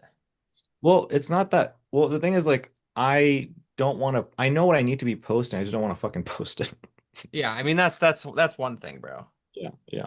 But what I'll say, dude, is like, Well, here's it. So, all right. So if I come, can I share my screen with you? yeah, I'll say this as well. Like, we're running retargeting ads as well. Yeah. So like sometime like it's just creating like what is viral right now. We're going for the profile visits. We're getting a shitload of followers, and then like I never could get, bro, like I remember we talked about this like a year or two ago. Remember how I told you like, bro, I cannot get retargeting to work? Bro, why are you frozen? You've been frozen for like 10 minutes. I Bro, was me? about to say, I thought it was just me. It's bothering the fuck out of me. I'm frozen? Like your faces look the same for like 10 minutes. Oh, maybe my fucking camera overheated. I don't know. Turn your camera on and off, or the video button on Zoom. I'm trying. Let's see. What the fuck? I don't know if it's gonna turn on. But remember how I was like, for the life of me, I could not get retargeting ads to work? Retargeting ads for your fitness stuff? Yes. Huh? Bro, it works now. Like I'm getting it to work. You mean it wasn't working? Like it wasn't working as in you weren't getting clicks, you weren't getting followers, you weren't getting DMs, the people that were there on like what was the issue? And when you say I could not book calls and my cost per message was stupid high. It was like 25 bucks. got it. Now, like it's crazy because my cost per like so I'm running a couple different retargeting things. Like two of them are just straight up testimonials, like profile visit testimonials. It shows like a minute clip. That's literally it. And there's like a comment CTA. Like that's literally it. It's not even a hard close. It's just like, hey, we're putting this out in front of you to like our followers, engagers, and people that have messaged us in 90 minutes. Or not 90 minutes, 90 days. Okay. So So I have two of those. And then I have I think I have currently DMs, three DM ads that are engagement. Two of them are freebies, two of them are lead magnets, and one of them is a direct offer. my question is like, what are you doing different now versus then to get the retargeting stuff to work now? Is it like the creative's different or what's I different? would say the creatives are a lot different, 100%. And I would say like because with all of like the new eyeballs we're getting and how much money that we're spending on the retargeting, people are actually seeing our shit more and more. So like something that we have actually been asking our clients is like, oh, like why did you sign up with us? And it's fucking really cool to hear like, dude, I could not get you off my feet. Hmm. Because like the thing is like our organic is doing so well. Like, dude, like imagine someone like our cost per follower right now in one of those ads is like I'm not even kidding, it's under a quarter. Your cost, yeah. Like, and that's for a follow, not like a profile view, but like a follow, Yeah. which is insane to me. Like it's never been that low ever. Yeah. Pretty crazy. So yeah, so I mean, I don't use my Instagram for sales. Like there was a phase. So obviously this is all different stuff, but this is when I started going into like creating content for like, okay, trying to like make sales, right? This content, this content. So this is like this is back in fucking 5, 10, 15, 20, 20. This Yeah, is 6 years six ago. years ago. 6 years ago is when I tried this. And so this is like content for that, content for that, content, da, da, da, da. This is I would say this and this, like I 100% is like not necessarily about like teaching, but like it's still kind of like in line with the brand. This is 100%. And then I just got to a point where I'm like, fuck it. It's not even worth it. It just doesn't work. At least it doesn't work for me. And so I got to a place like, I don't know, like for the last 2, 3 years where like I just barely post. And the only reason I honestly use Instagram, like from a business perspective, I use it for this video right here. So I send this to people after they like before hopping on Discovery Sales Call, whatever. Um, but aside from that, I don't really use Instagram for business. Like I just use it for like just to fuck around. Like I just talk about shit that I'm interested in. But what I want to share with you is this. Um, so if we look at this right here, and if I look at how do you go to your fucking insights? View insights. So I don't know why it says this, but what I'm used to is like I don't know how many views this is, but like I'm used to like getting 1,400 likes, 120 comments, 126 saves. So I don't know what this had, probably like fucking 5, 10,000 views, maybe. If I look at even what else? If I look at this, there's 7,000 views. In terms of likes, 579, 200, 200 saves, right? So this is like that was like, and this is when things started dying down. Like back when I created this video, I was like, I'm not into creating content anymore, right? And then if I look at this is fucking retarded, bro. This shit like annoy the fuck out of me. Only 900 views, 25 likes, nine comments. So it's like you go from a quarter of a thousand likes to now 25 likes. And so I know what you're saying in terms of like posting the right content, but like this doesn't pertain to that. I'm not talking about posting the right type of content. Like I know what kind of content I would need for the brand if I was trying to use content to try and make sales. But I'm saying like even shit for fun. Like I don't even like creating shit for fun anymore because of like how bad the algorithm is in terms of like pushing stuff. Does that make sense? That's what I was ultimately getting at. And this has been like this for me since this video right here. This video was like the last video that's like okay, decent. Um, but yeah, man, I don't know. I I fucking just not sold on content at all. At least for me. For me, it's like, it's not the best use of my time energy. Um, but yeah. Does that make sense, Mason? That's kind of where I was coming from. I think it actually, I mean, you're probably not gonna For the put amount the the amount yeah. of for the from where I came from, right? Like this is like 800 fucking likes, 265 saves, right? Like that's what used to be normal.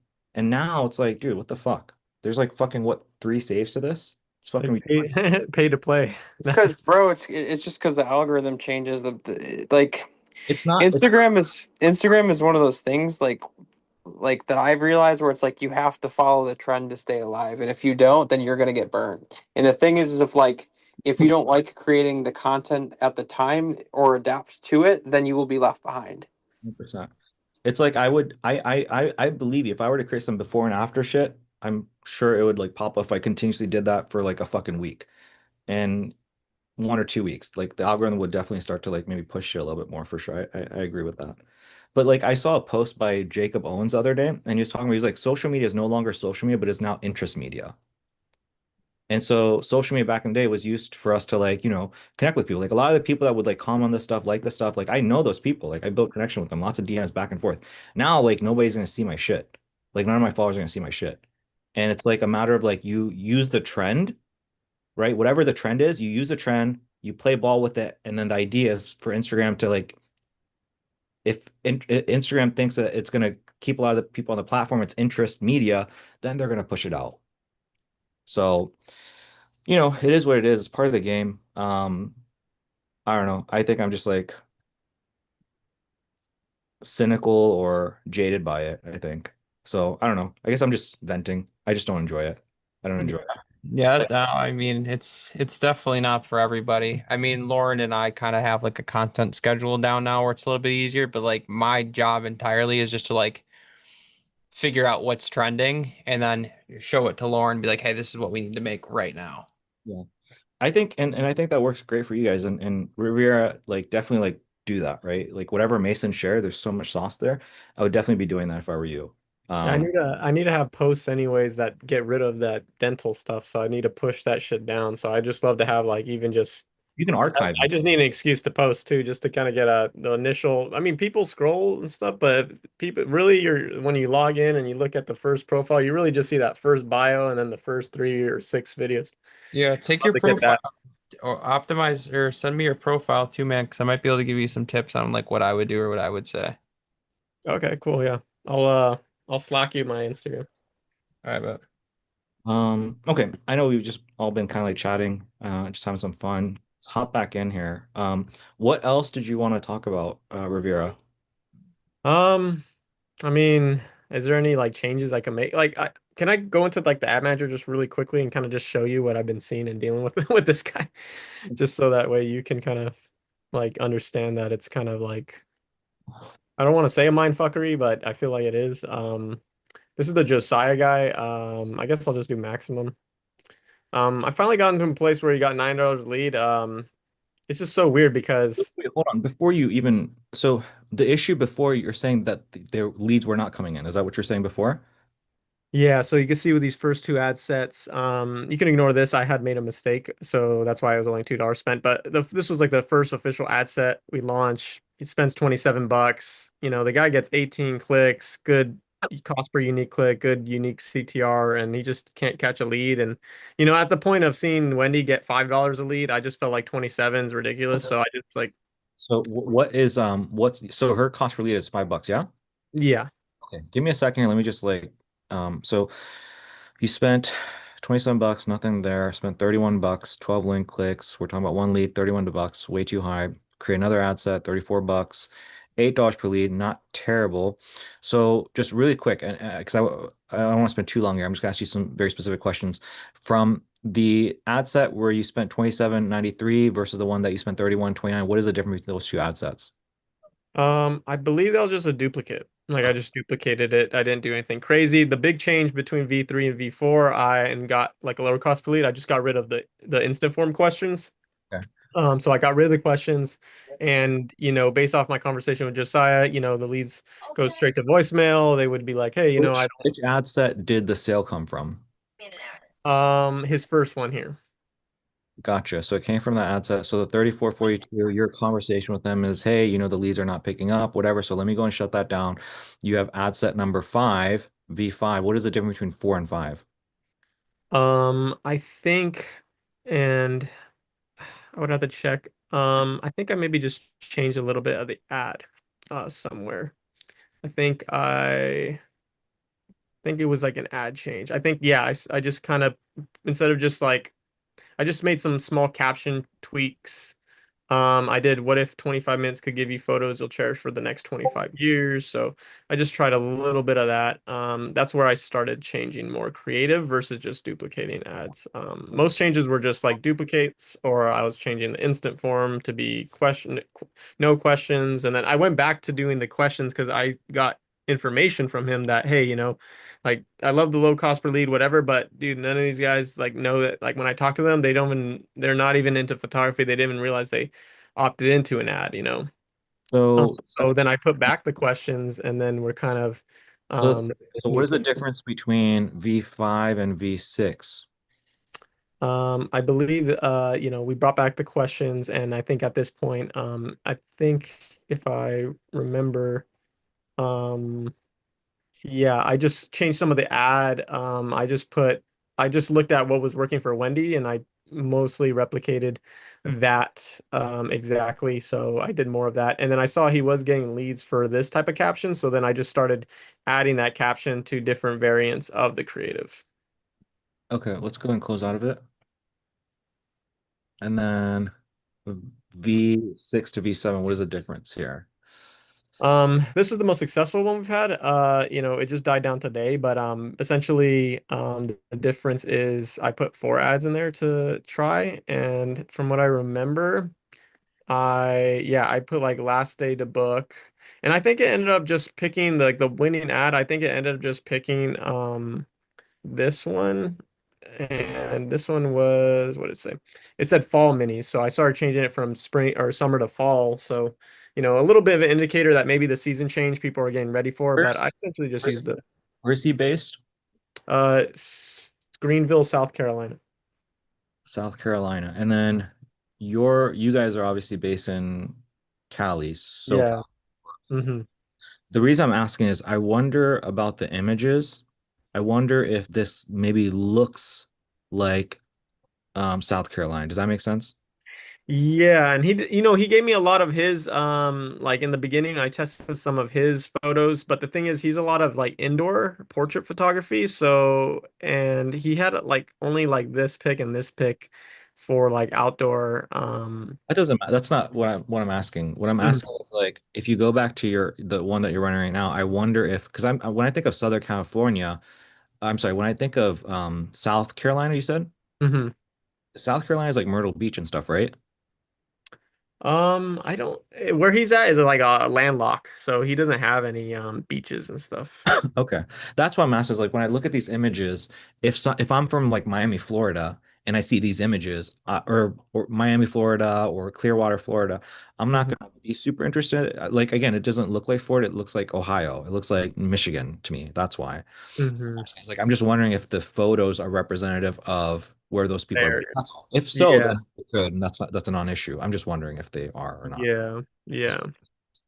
Yeah. And I just noticed he changed his name from Josiah Heartline Studios to Greenville Portrait. So I don't know if that maybe killed because here's the thing. He started getting good cost per lead. Everything was going fine. Like he actually, and these are people filling out 3 question form. And just today, like, dude, he's getting like $7 a click. And like if you look at like the whole range of it, um, he was getting $1.92 a click. So, and I literally just saw right now. I haven't had seen that I don't know when he made that change, but I know it wasn't like that yesterday. So it had to be within the last 24 hours. But goes all into what I'm saying is like he's trying to change to Greenville Portrait. He bought a domain, Greenville Portrait. He's bringing on a website developer to make Greenville Portrait, and he ultimately wants me to plug that in and send ad traffic to a site now. And my fear is like he's making these changes on his own, and I don't know if that's possibly affecting the ad because he got like he got like 4 leads yesterday. So I don't know if that's what killed it. So Um, do so yeah, it's a little scary. so let this run for another day. See if the results come back, maybe 1 or 2 days. I would probably duplicate the ad set. And I would probably just turn on the ones that are working and turn off the other ones. That's other change. Mhm. If again, here in 2, 3 days, it doesn't work for you. The other thing I would do, I was definitely hop on a call with them, just a phone call, man. Just be like, hey, Josiah, just want to hop on a really quick call, man. Here's what, and you have to sound confident, by the way. This may or Yeah. may not be true, but again, I'm kind of like working with you on how to become a good coach. Is if somebody's making your life miserable or causing stress, you need to nip that in the butt. So what you need to do is you need to hop on and be like, hey, Josiah, and if you have, it's gaslighting in a nice way. Right. It's gaslighting in a correct way, which is like, hey, Josiah, I just want to hop on a call with you, man. Like we have great results and the results started dipping and I was sitting there wondering why. And I noticed that you changed your Instagram handle. It's super important that once something works, man, you just don't touch it. You don't touch it with a 10 feet pole. And so what I'm going to be doing for you is I'm going to, relaunch these, get these working for you again. And then once that happens, man, all I need you to focus on, Josiah, is just like double down and work these leads, right? Like you need to be relentless. You need to be a madman in terms of working these leads. Um, in terms of your website and stuff like that, and I say this to you respectfully, man, like that's just not part of the strategy. It's not going to work. I've already spent thousands of dollars. That just doesn't work. What we need to do is we need to keep doing the things that we're doing right now, and we just need to make sure that we find a good pocket of people. And so I'm going to be working on that. And what I'd like you to do, man, is just please don't touch anything, just don't change anything, just trust the process, man, and we're going to be good. Um, and just again, please don't tinker because once you tinker with something like Facebook, you tinker your Instagram handle, you tinker anything, you mess with the website, what happens is just like freaks out the algorithm and then the results get off track. And so I just need us to just focus on just the task at hand.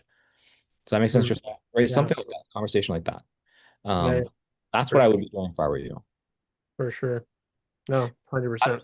how did you get him? So in terms of Cam, he kind of shared with you what he did. Like so you just texted Josiah that, or what did you do exactly Texted him what exactly? to get the second payment? Like what all did you do? Oh yeah.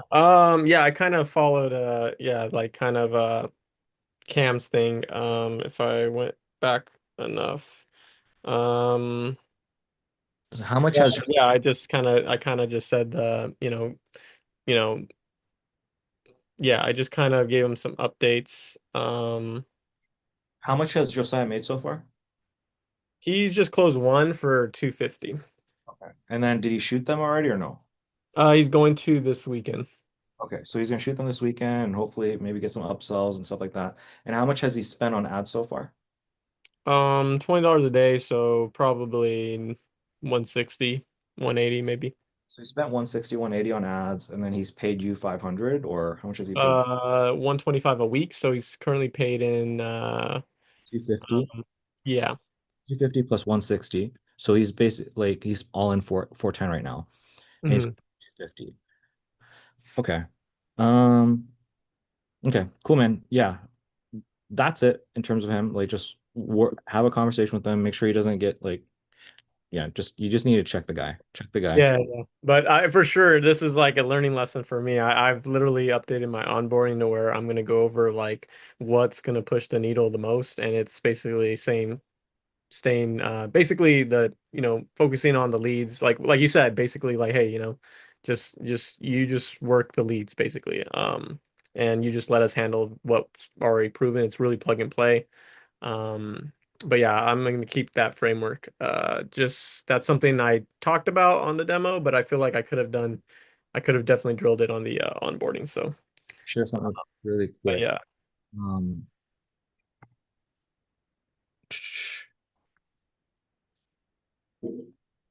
um, did you say something? Sorry.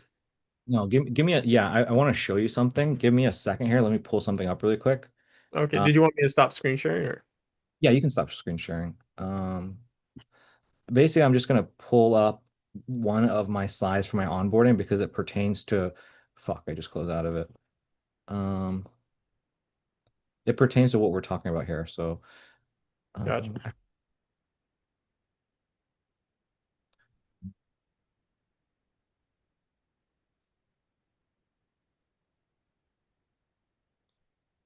internet's running super slow. Mm, okay, there we go. Onboarding calls.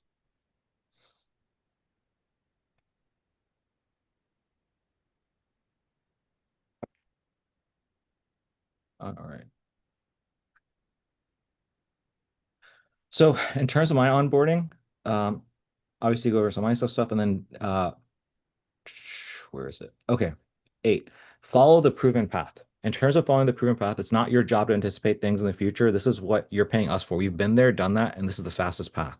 So what I mean by that, Daniel, is I have been in my life down this trajectory, and then I've had the chance to go to the left and to the right. And what I did is I thought that going left was the right way. And when I went to left, think it was the right way, there was trap 1, there was trap 2, there was trap 3, and it was trap 4.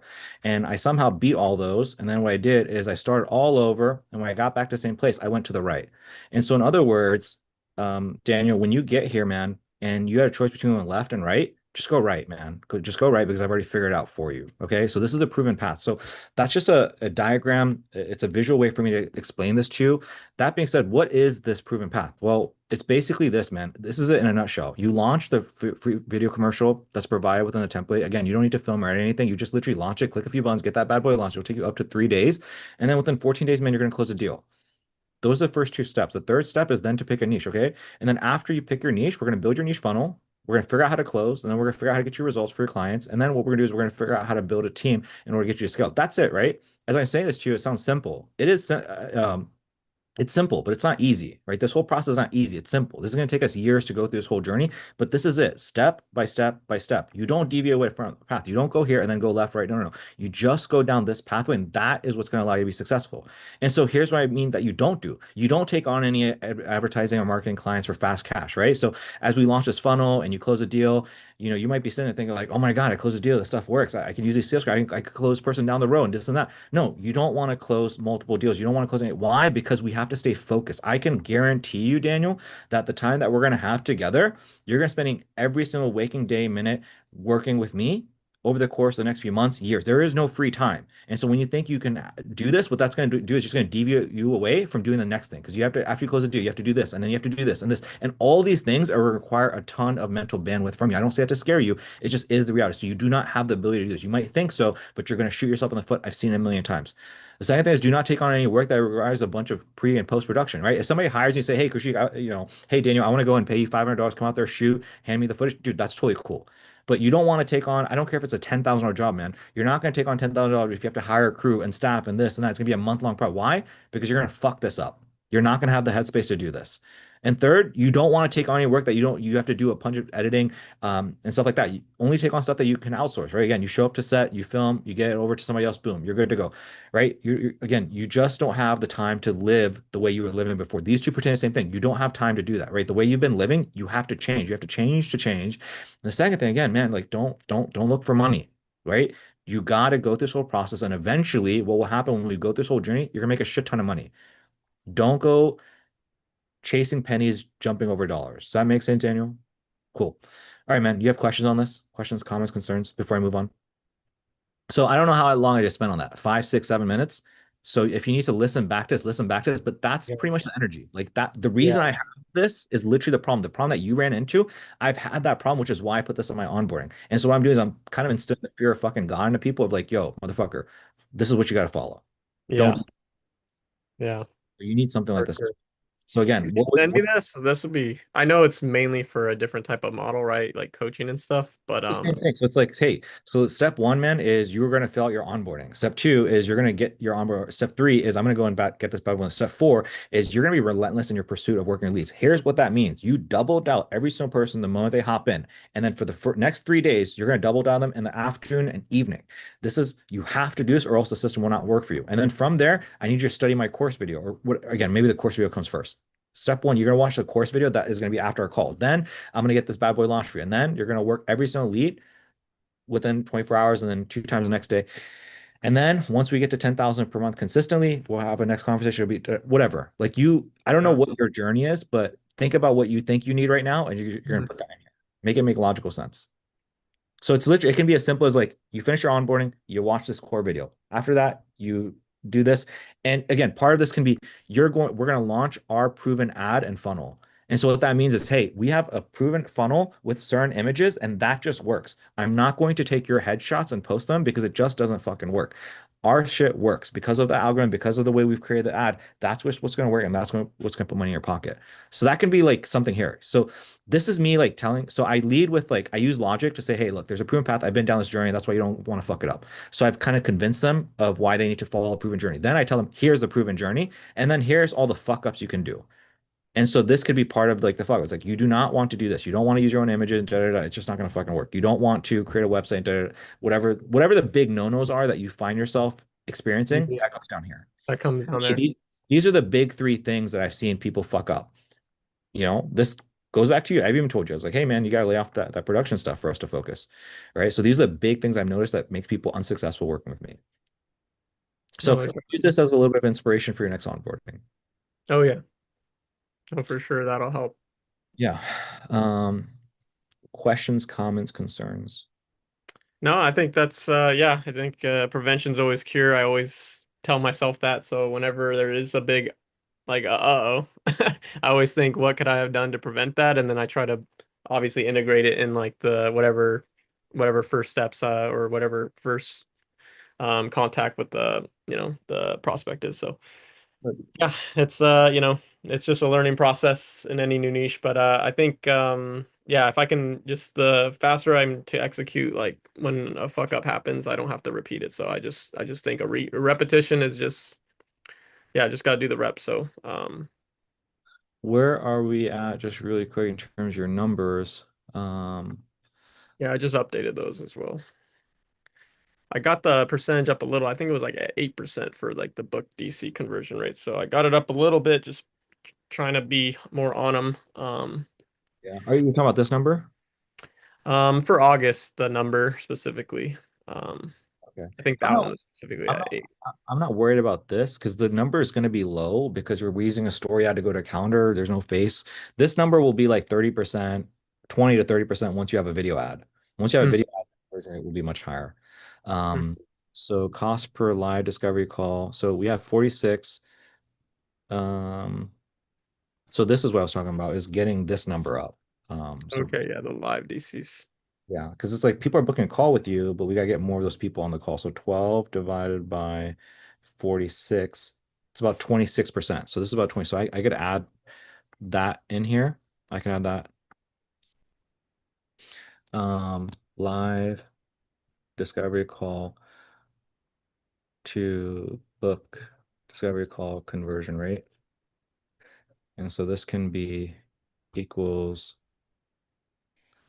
12 divided by 46.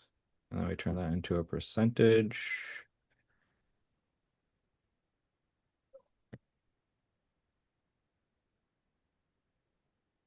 Yeah. So yeah, you're at 23. Again, we want to see if we can try to get this to 40%. That's where most of the guys are. That's the only thing that I was worried about, nothing else. Well, let me Uh, read the data actually. So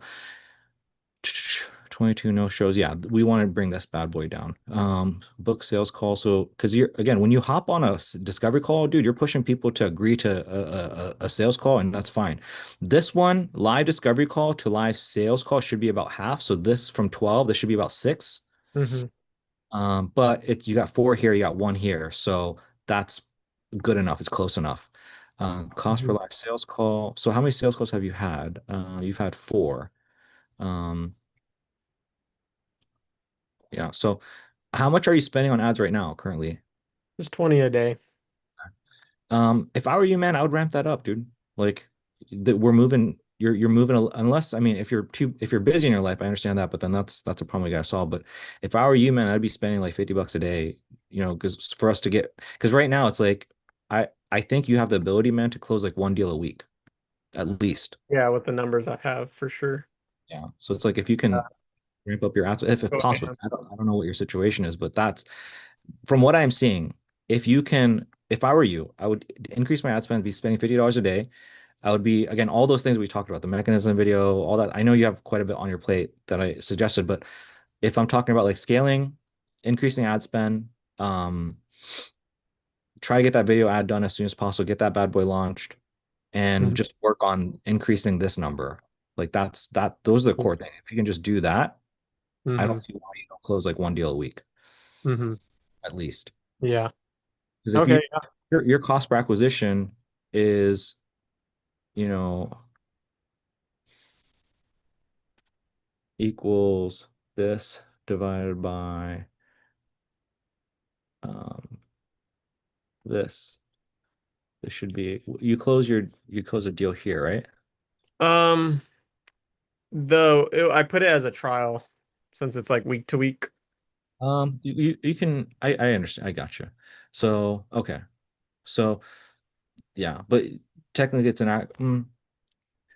For I mean, now, let's just call them acquisitions. I mean, it's a deal closed is a deal closed. yeah, Worry about right. the deal closed is a deal closed. So right now, if your cost per acquisition is $700, so let's say, so $750 divided by 7 days, that's $107 a day. So obviously, I don't recommend spending $107 a day right now, but I think this number could. So yeah, I It think you doesn't can. count the second person, but I know I put her outside of the Yeah, yeah, of this referral. Yeah. like I think your close rate should be around at 750, like anywhere from 400 to 750, 800, right? Anywhere from 400 to $800 should be your cost per acquisition based off of how cheap everything is, man. Um, so yeah, I feel like you could have maybe even had another close by now if you got more people on the initial discovery call. Like this is the bottleneck, right? Yeah. I'm sorry, the bottleneck is live discovery call. So if we could get more people on the call, I can almost guarantee you would have had at least another close, if not two more. Mm-hmm. So this is what we need to be focusing on. Like the people that book a discovery call, we got to get those people. They are watching the video though, the recent mechanism. I mean, I know it's just like a first rough draft, but from what I've heard, like I had a demo call today, and I kind of asked her like, "Oh, did you watch the video, the topic confirmation page? You know how you say at the end of the script?"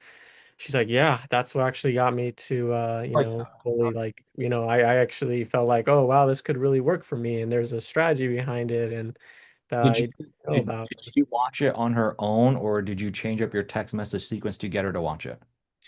She had watched it after she had booked the call, and then she gets sent to the confirmation page. That's And fine. by the end of the discovery, I had just asked her, "Hey, like, did you happen to see the confirmation page video that kind of goes over the system and da da da?" And then she was just like, "Oh yeah, yeah, I watched it all through and through, and What yeah, I'm yeah, asking you yeah." is, did you remember how me and you talked about like changing your automation text sequence to sound more like yams?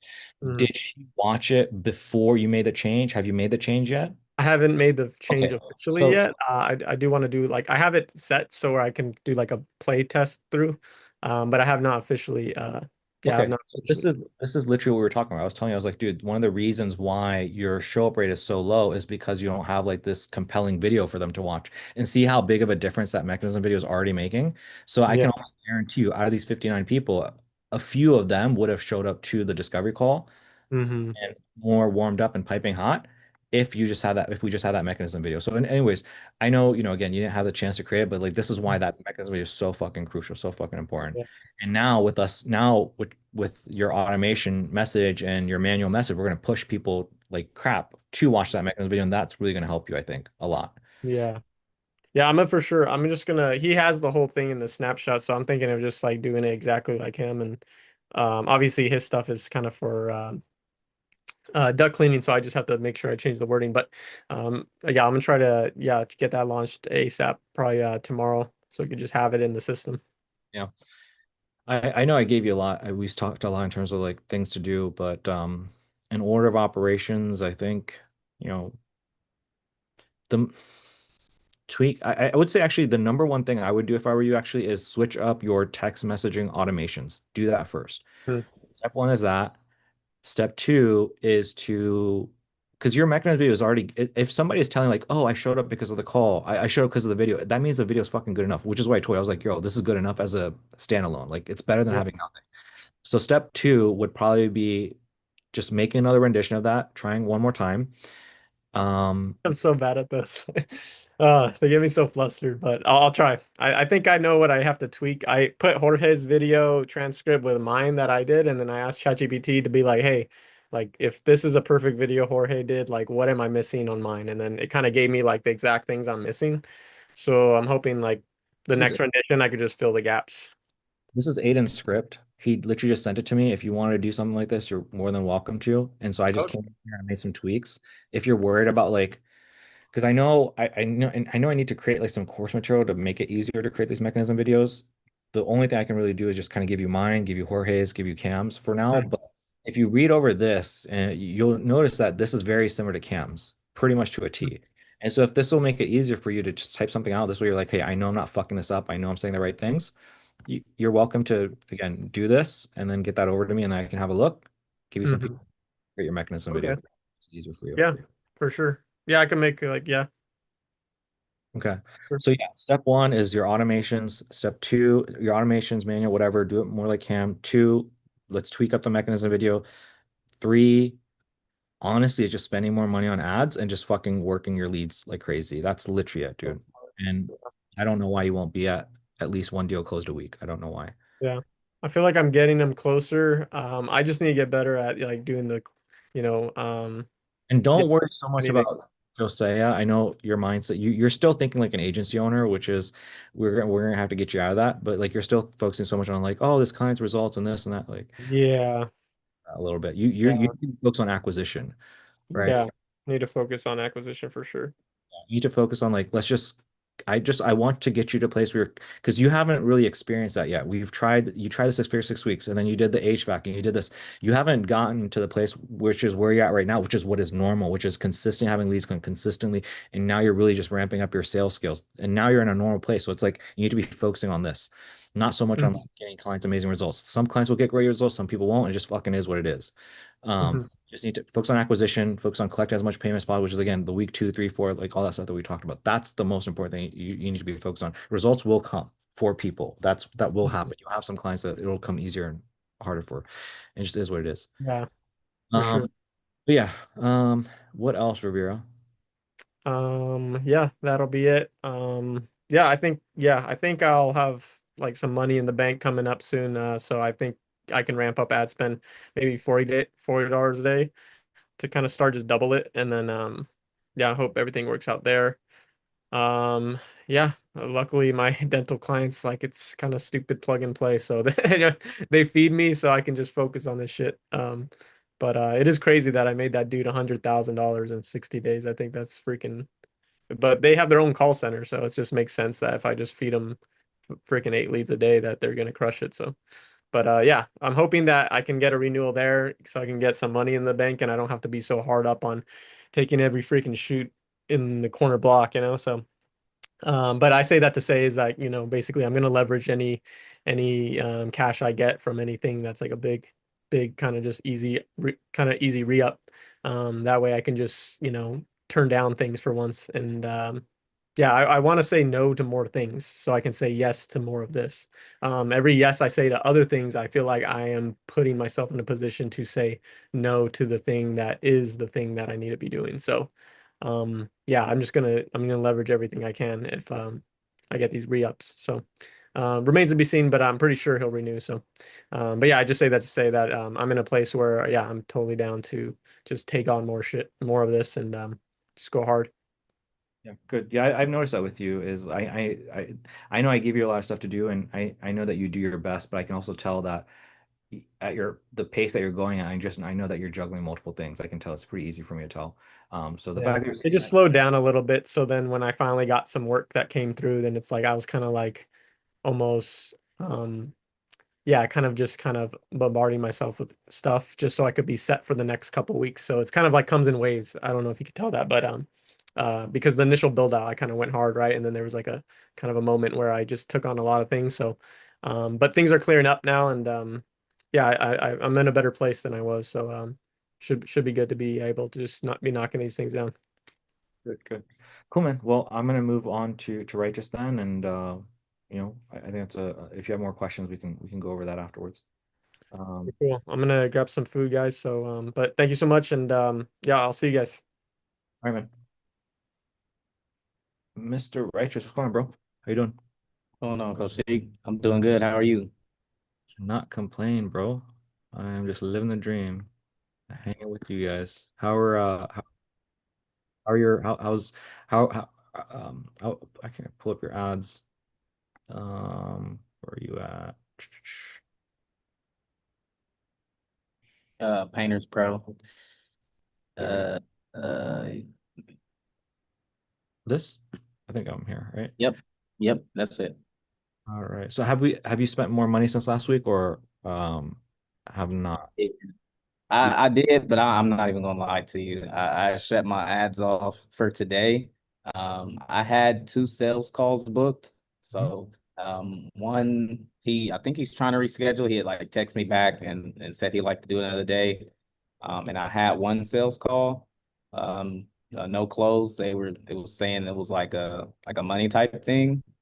But other than that, I feel like it works. It's just me. I just have to get like better at like sales in general. Um, So, all right. So remind me, what was the ad spend last week versus this week?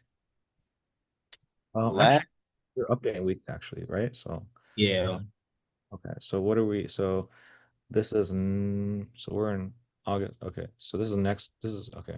This past week, right? yeah, that'd be the past week. Okay. So if that is this past week, um,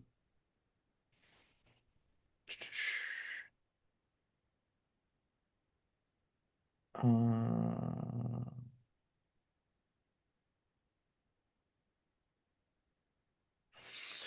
so, okay. So you spent 131 bucks this past week. Link clicks of 57. So your link clicks is good as fuck. Your discovery calls is good as fuck. What the fuck? Holy fuck.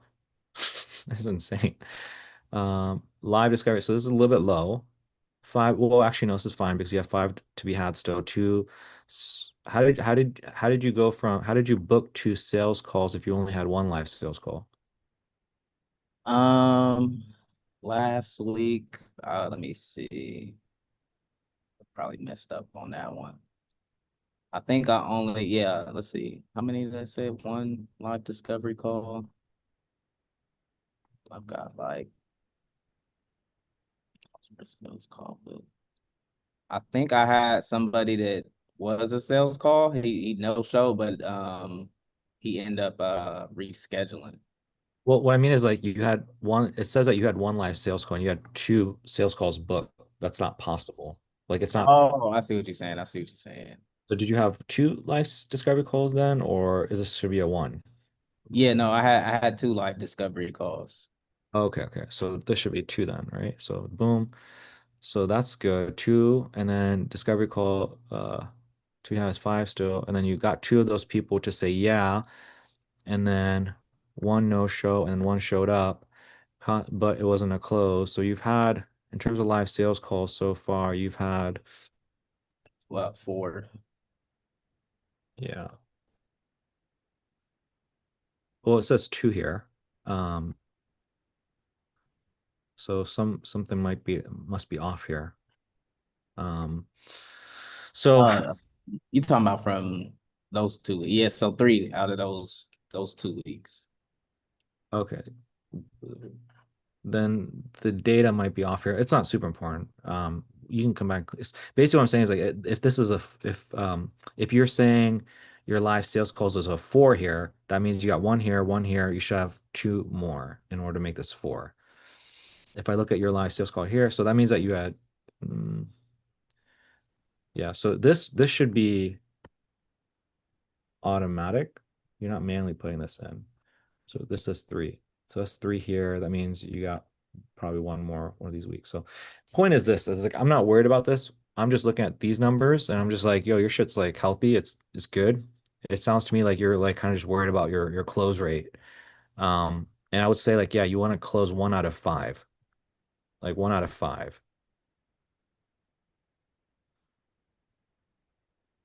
So anyways, I mean, I don't see anything broken. The only thing is you're just um I mean, actually, here, what is your cost per live sales call?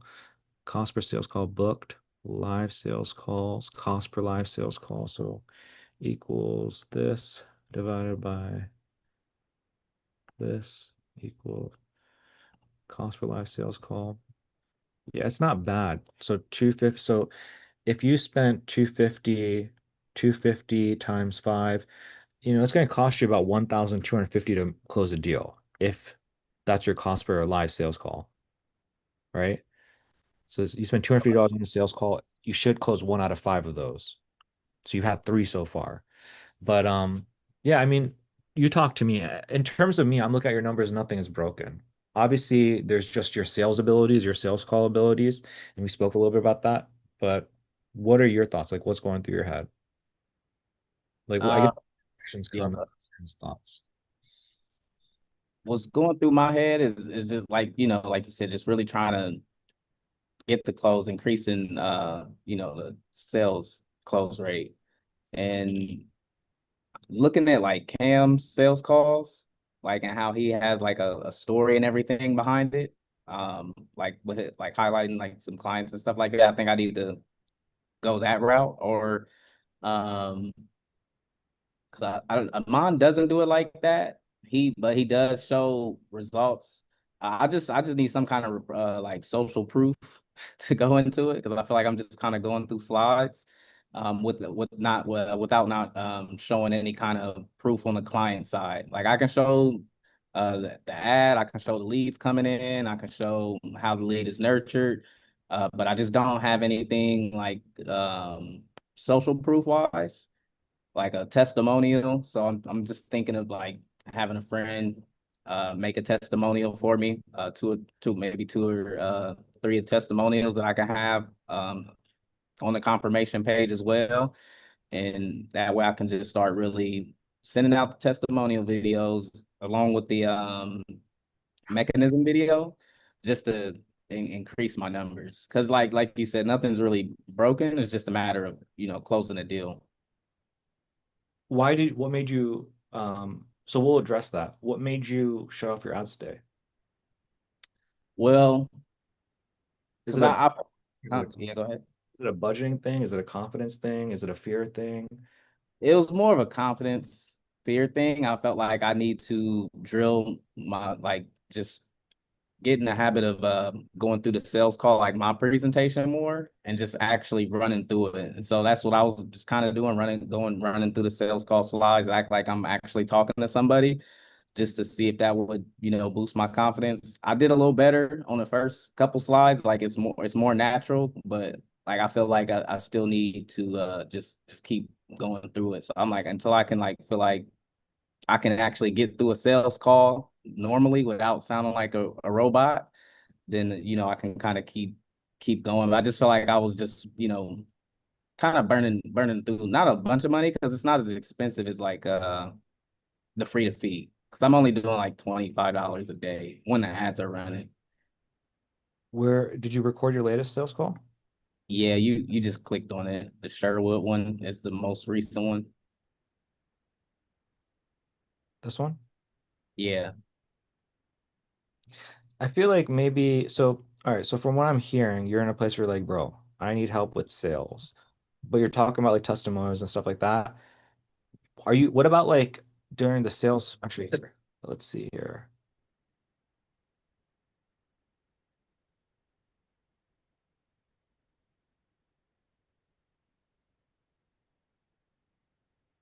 We can pretty much tailor an AI bot to kind of, create like a bidding war. I don't know if you've experienced that on that end with, and when it comes to our system, we have three things that we love to focus on. And one is where I pretty much just explain my actions toward that goal. Trying to take care of it, we gotta do next, we gotta do, right. And it's clear, straight and to the point, right? So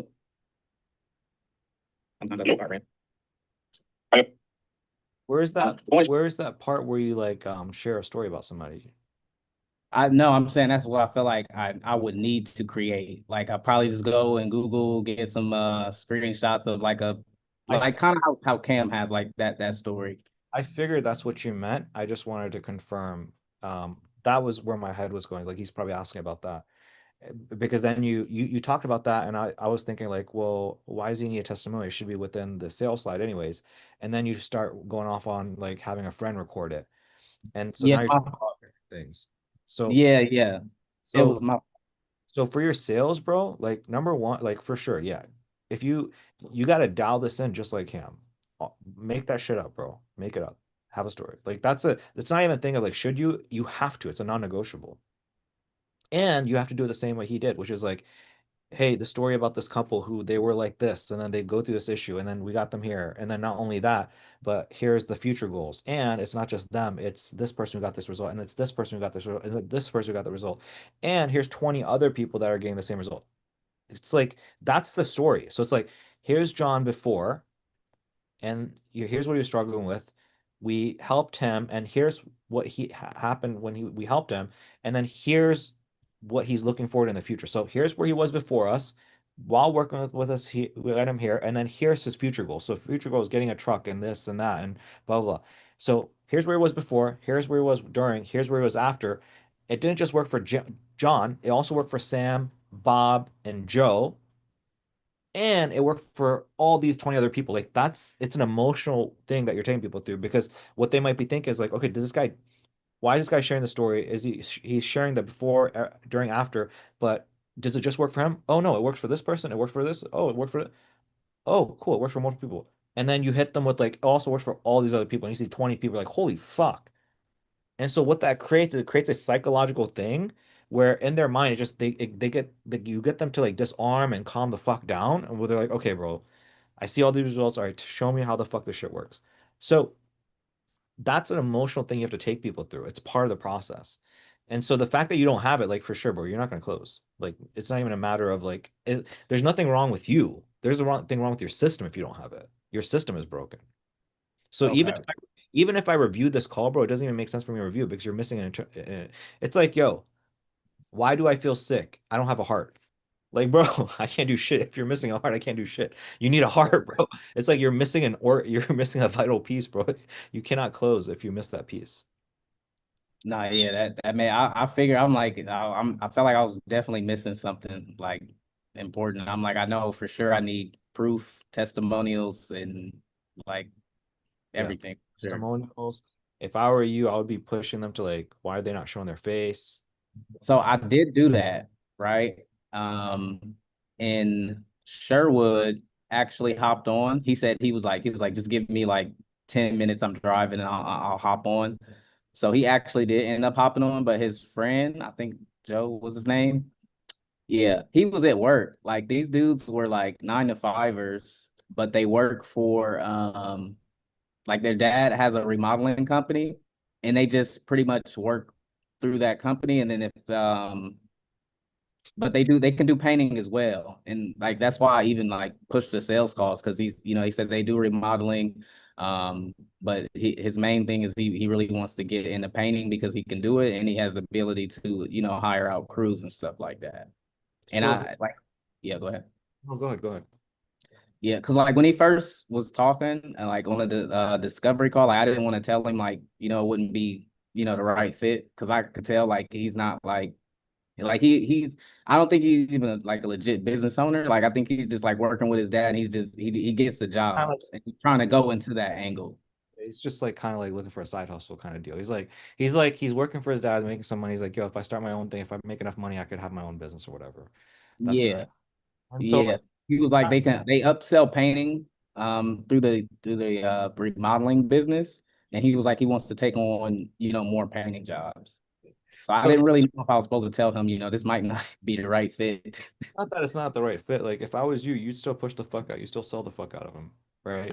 You would still, I would still sell him. Like you're not in a position yet where you can turn people like this away. If you can get him on board, you get him to pay you some money, you get to liquidate your ads. Because remember, what is the number one rule with you? Don't run out of money. So Right. whatever you spend on ads, like yo, I spent 750 or whatever, how much have we spent so far? 890. Yeah, so it's like, yo, if you spent 890, bro, and you get this dude to pay you fucking 900 and he never signs up with you again, fuck it, bro. You made your money back, you can keep practicing. Right? Does that make sense?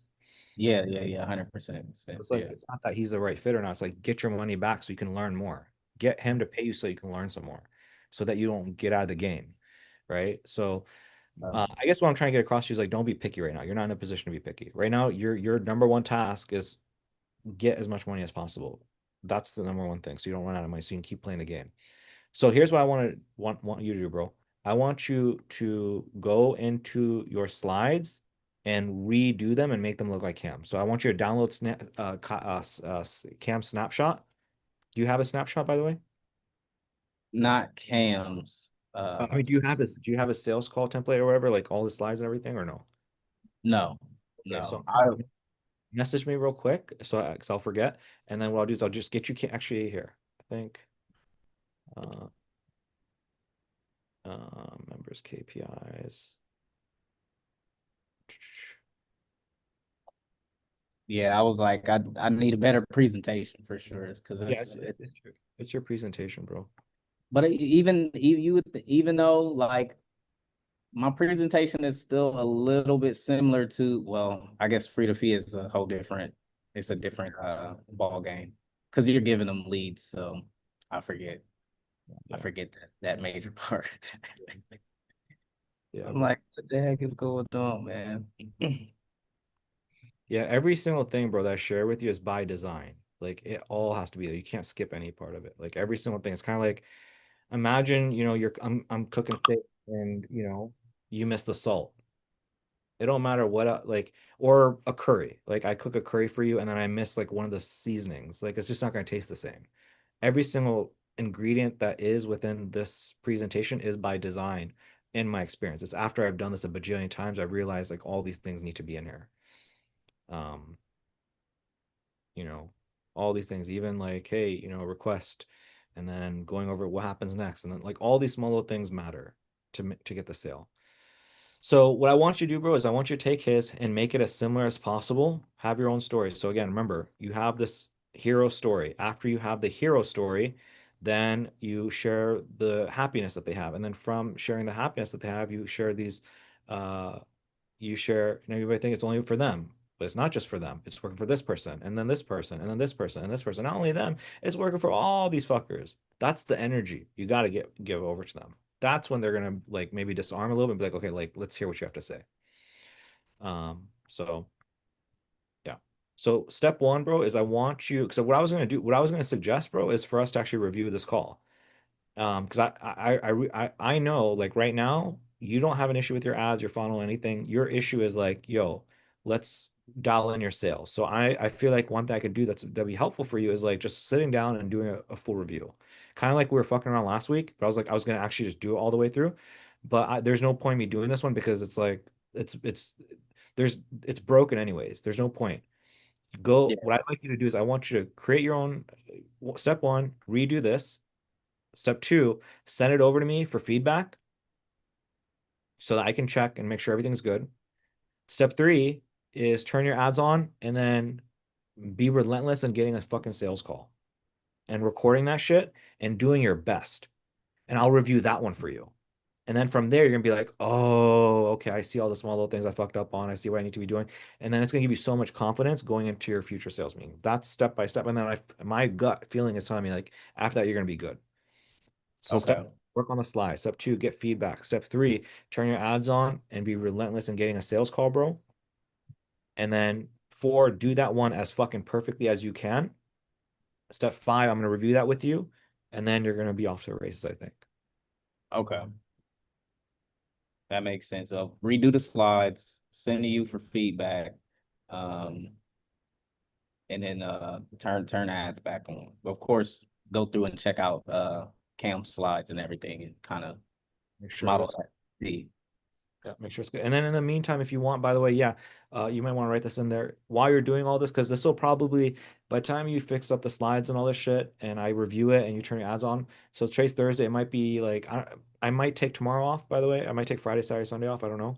But depending on when you get it over to me, hopefully this weekend we can get you on. So you can use like tomorrow and the next day, by the way, to record that testimonial as well. So you can try to do both. So don't just try to do this. Like if you can't try to do the testimonial, try it. And you just need like one, bro. You just need one. But if you can do a few, right? Do a few if you can. Yeah, I was shooting for 1 or 2. I know a guy that's got some really good energy that I sold cars with. I'm like, dude, he would be like perfect for like a testimonial just because of his energy and everything like that. He's always super excited. So Cool. I know he'd look out for me and help me out. Is there like a certain script you guys do like to get people to do videos for Um, testimonials or so Aiden just asked me this the other day. So if you want a screenshot, it's like, I'm gonna get a mechanism. Do you have any clients that do testimonial videos? So here's what I told him. I was like, regarding the testimonial videos, give Daniels a watch and then use AI or manually type out the main bullet points that he used and then just give it to somebody to record. So, do you remember Rivera's testimonial video? you said Revere's video? Rivera's like testimony. So I think he shared that somewhere. Oh, I remember him sharing it, but I don't think I actually got the chance to check it out. Shit, I don't remember where it is. Um,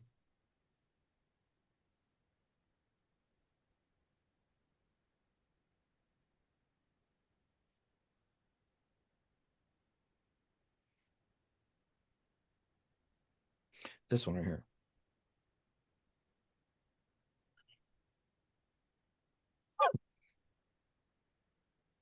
So what you can do is you can take this video When I saw Dan, and you can like just kind of write the main bullet points and then get that over your friend and then get him to watch this as well and just get him to do his own version of it. So that's one option. But I also shared this with Aiden is this is kind of like the format in terms of the opening, in terms of an official prompt, it goes something like this. Basically, you open up with a big bold claim like, yo, so I just closed 30,000 in 30 days with Righteous. I want to give him a shout out. Then you talk about what life was like before the bottleneck. So like, yo, before I met Righteous, we were really struggling with getting leads. We were on Angie's list and whatever. And as you know, they shop the leads around. And so it was just really hard, whatever. And then you talk about while working. So when I was working with Righteous, it took us like maybe 3 days to get launch. And, as soon as we were launched, I was getting leads. So I was super surprised because with Angie's list, it takes a few weeks usually. But with him, the leads came in right away. And the thing is like, they didn't stop. They just kept coming. And, I remember one day we got like 5 leads in a row.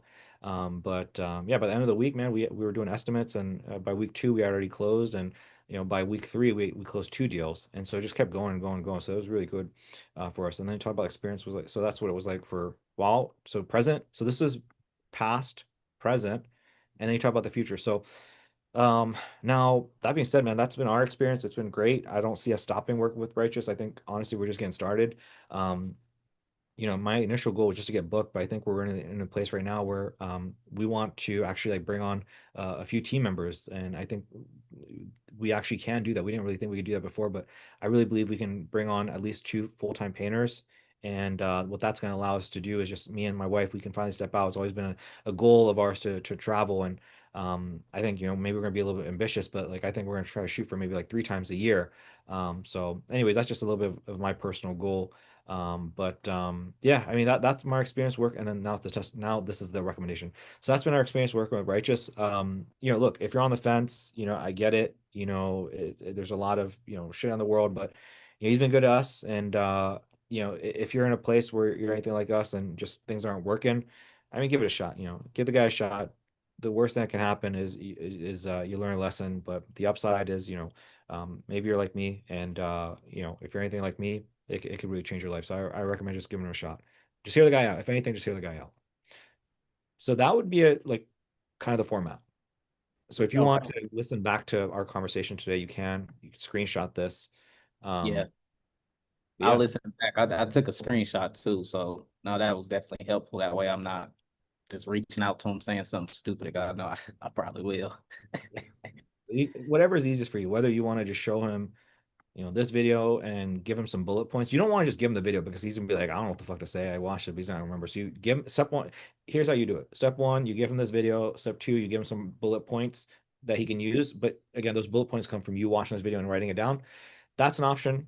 Another option is you scrap this and you just like give him something like this, and or you just like the last 2 minutes I was talking, literally just show him that and be like, hey, follow this prompt, and this guy, he kind of like did it. You can just create a video like that. Okay, no, that You know, makes sense. point is you Yeah, want to give him some guidance so that he doesn't, just start yeah, talking, and you want it to be as real as possible as well. yeah, be as real as possible. That's why this would be a good video for him to watch, I think, Okay. still, just so he kind of gets the vibe, the energy. Um, but yeah, I mean, even that I don't think is like yeah, yeah. So that's it, man. I think the things that we just talked about and getting that testimony video, and then from there, man, like I have faith, right? I have faith in you. I think you can do it. Um, but yeah, what are your questions, comments, concerns, thoughts, bro? Yeah, I don't have any questions. This is definitely helpful. I was like, man, I felt like I was beating myself up a little bit there. I'm like, I started working the leads as hard as I possibly can. As soon as they opt in, I call them. I do get a better response rate from that. Like as soon as they opt in, just call them. It's much easier to book out the Oh, discovery what? call. Make sure you change your. I was talking about Revere about this. Like, I don't know what your automation looks like in terms of when somebody books a call. Did you use Cam Snapshot when you built your funnel, or because I'm on Snapshot. okay, I can give you Cam's because I want you to use like his texting, like whatever he does to like Yeah, to have a keep them engaged. yeah, because he'd like Yeah, text people. He's like, "Hey, congratulate, da, da, da. Make sure you watch this video and check this out before our call." So you want to be doing stuff like that. yeah. Um, Because I definitely like how Cam says you want them on the you want them pretty much salivating all over on the sales call. Like, yo, I'm ready to move forward. So okay. yeah. So I feel like most people are not pushing hard enough in terms of after somebody books a call, like getting them to watch certain piece of content, do certain things. But definitely be like, yeah. So have a look at this. And let me know if you have let me like once you if you tweak up your automations and everything, just let me know. Like let me know what they look like afterwards. I just want to make sure that you got them set up appropriately. Okay. Um, You can like send over a loom or something like that, or the automations, or just let you know. you can send me a loom. You'd be like, yo, Koshi, the moment somebody opts in, here's the automated message they're getting, and then they're getting this, and then I'm gonna be double dialing them within 2 minutes. Just so I make sure I just want to make sure that your follow-up is like spot on. Okay. But like if you look at his stuff, I mean, again, his follow-up is not just like I'm gonna hit you up. His follow-up is make sure you watch this, check this out, check this out. He's really pushing people to check out content because again, but like you said, by the time they hop on a discovery call or a sales call, because they've seen so much shit, they're already like sold. You just saw that with Riviera. Riviera said he hopped on a call and then he was like, what made you hop on? Or did you get a chance to watch the video? She was like, yeah, the video is why I'm here. So Yeah. the content is so important because the content will get people sold before you have a conversation with them. Yeah, the video I was watching of Cam on his sales call, he actually like paused the meeting and had the guy watch the mechanism video on the sales call and then got right back into it. So it's vitally important. Highly important for sure. But yeah, bro, what else? Anything else?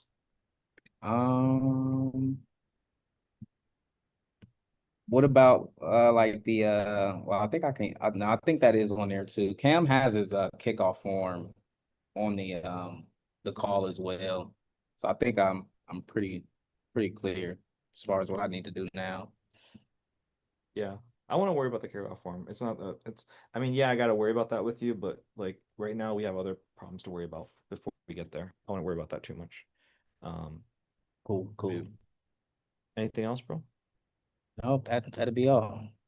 Cool, cool. Yeah, bro. Just get work on those things, keep me posted, and then from there, my hope is this time next week we got a lot more confidence and Yeah, build some momentum. So, yeah. for Okay. sure. Cool. All right, All right. bro. We'll see you next week then, okay? Yes, sir. See you next week. See you guys. See you, Mason.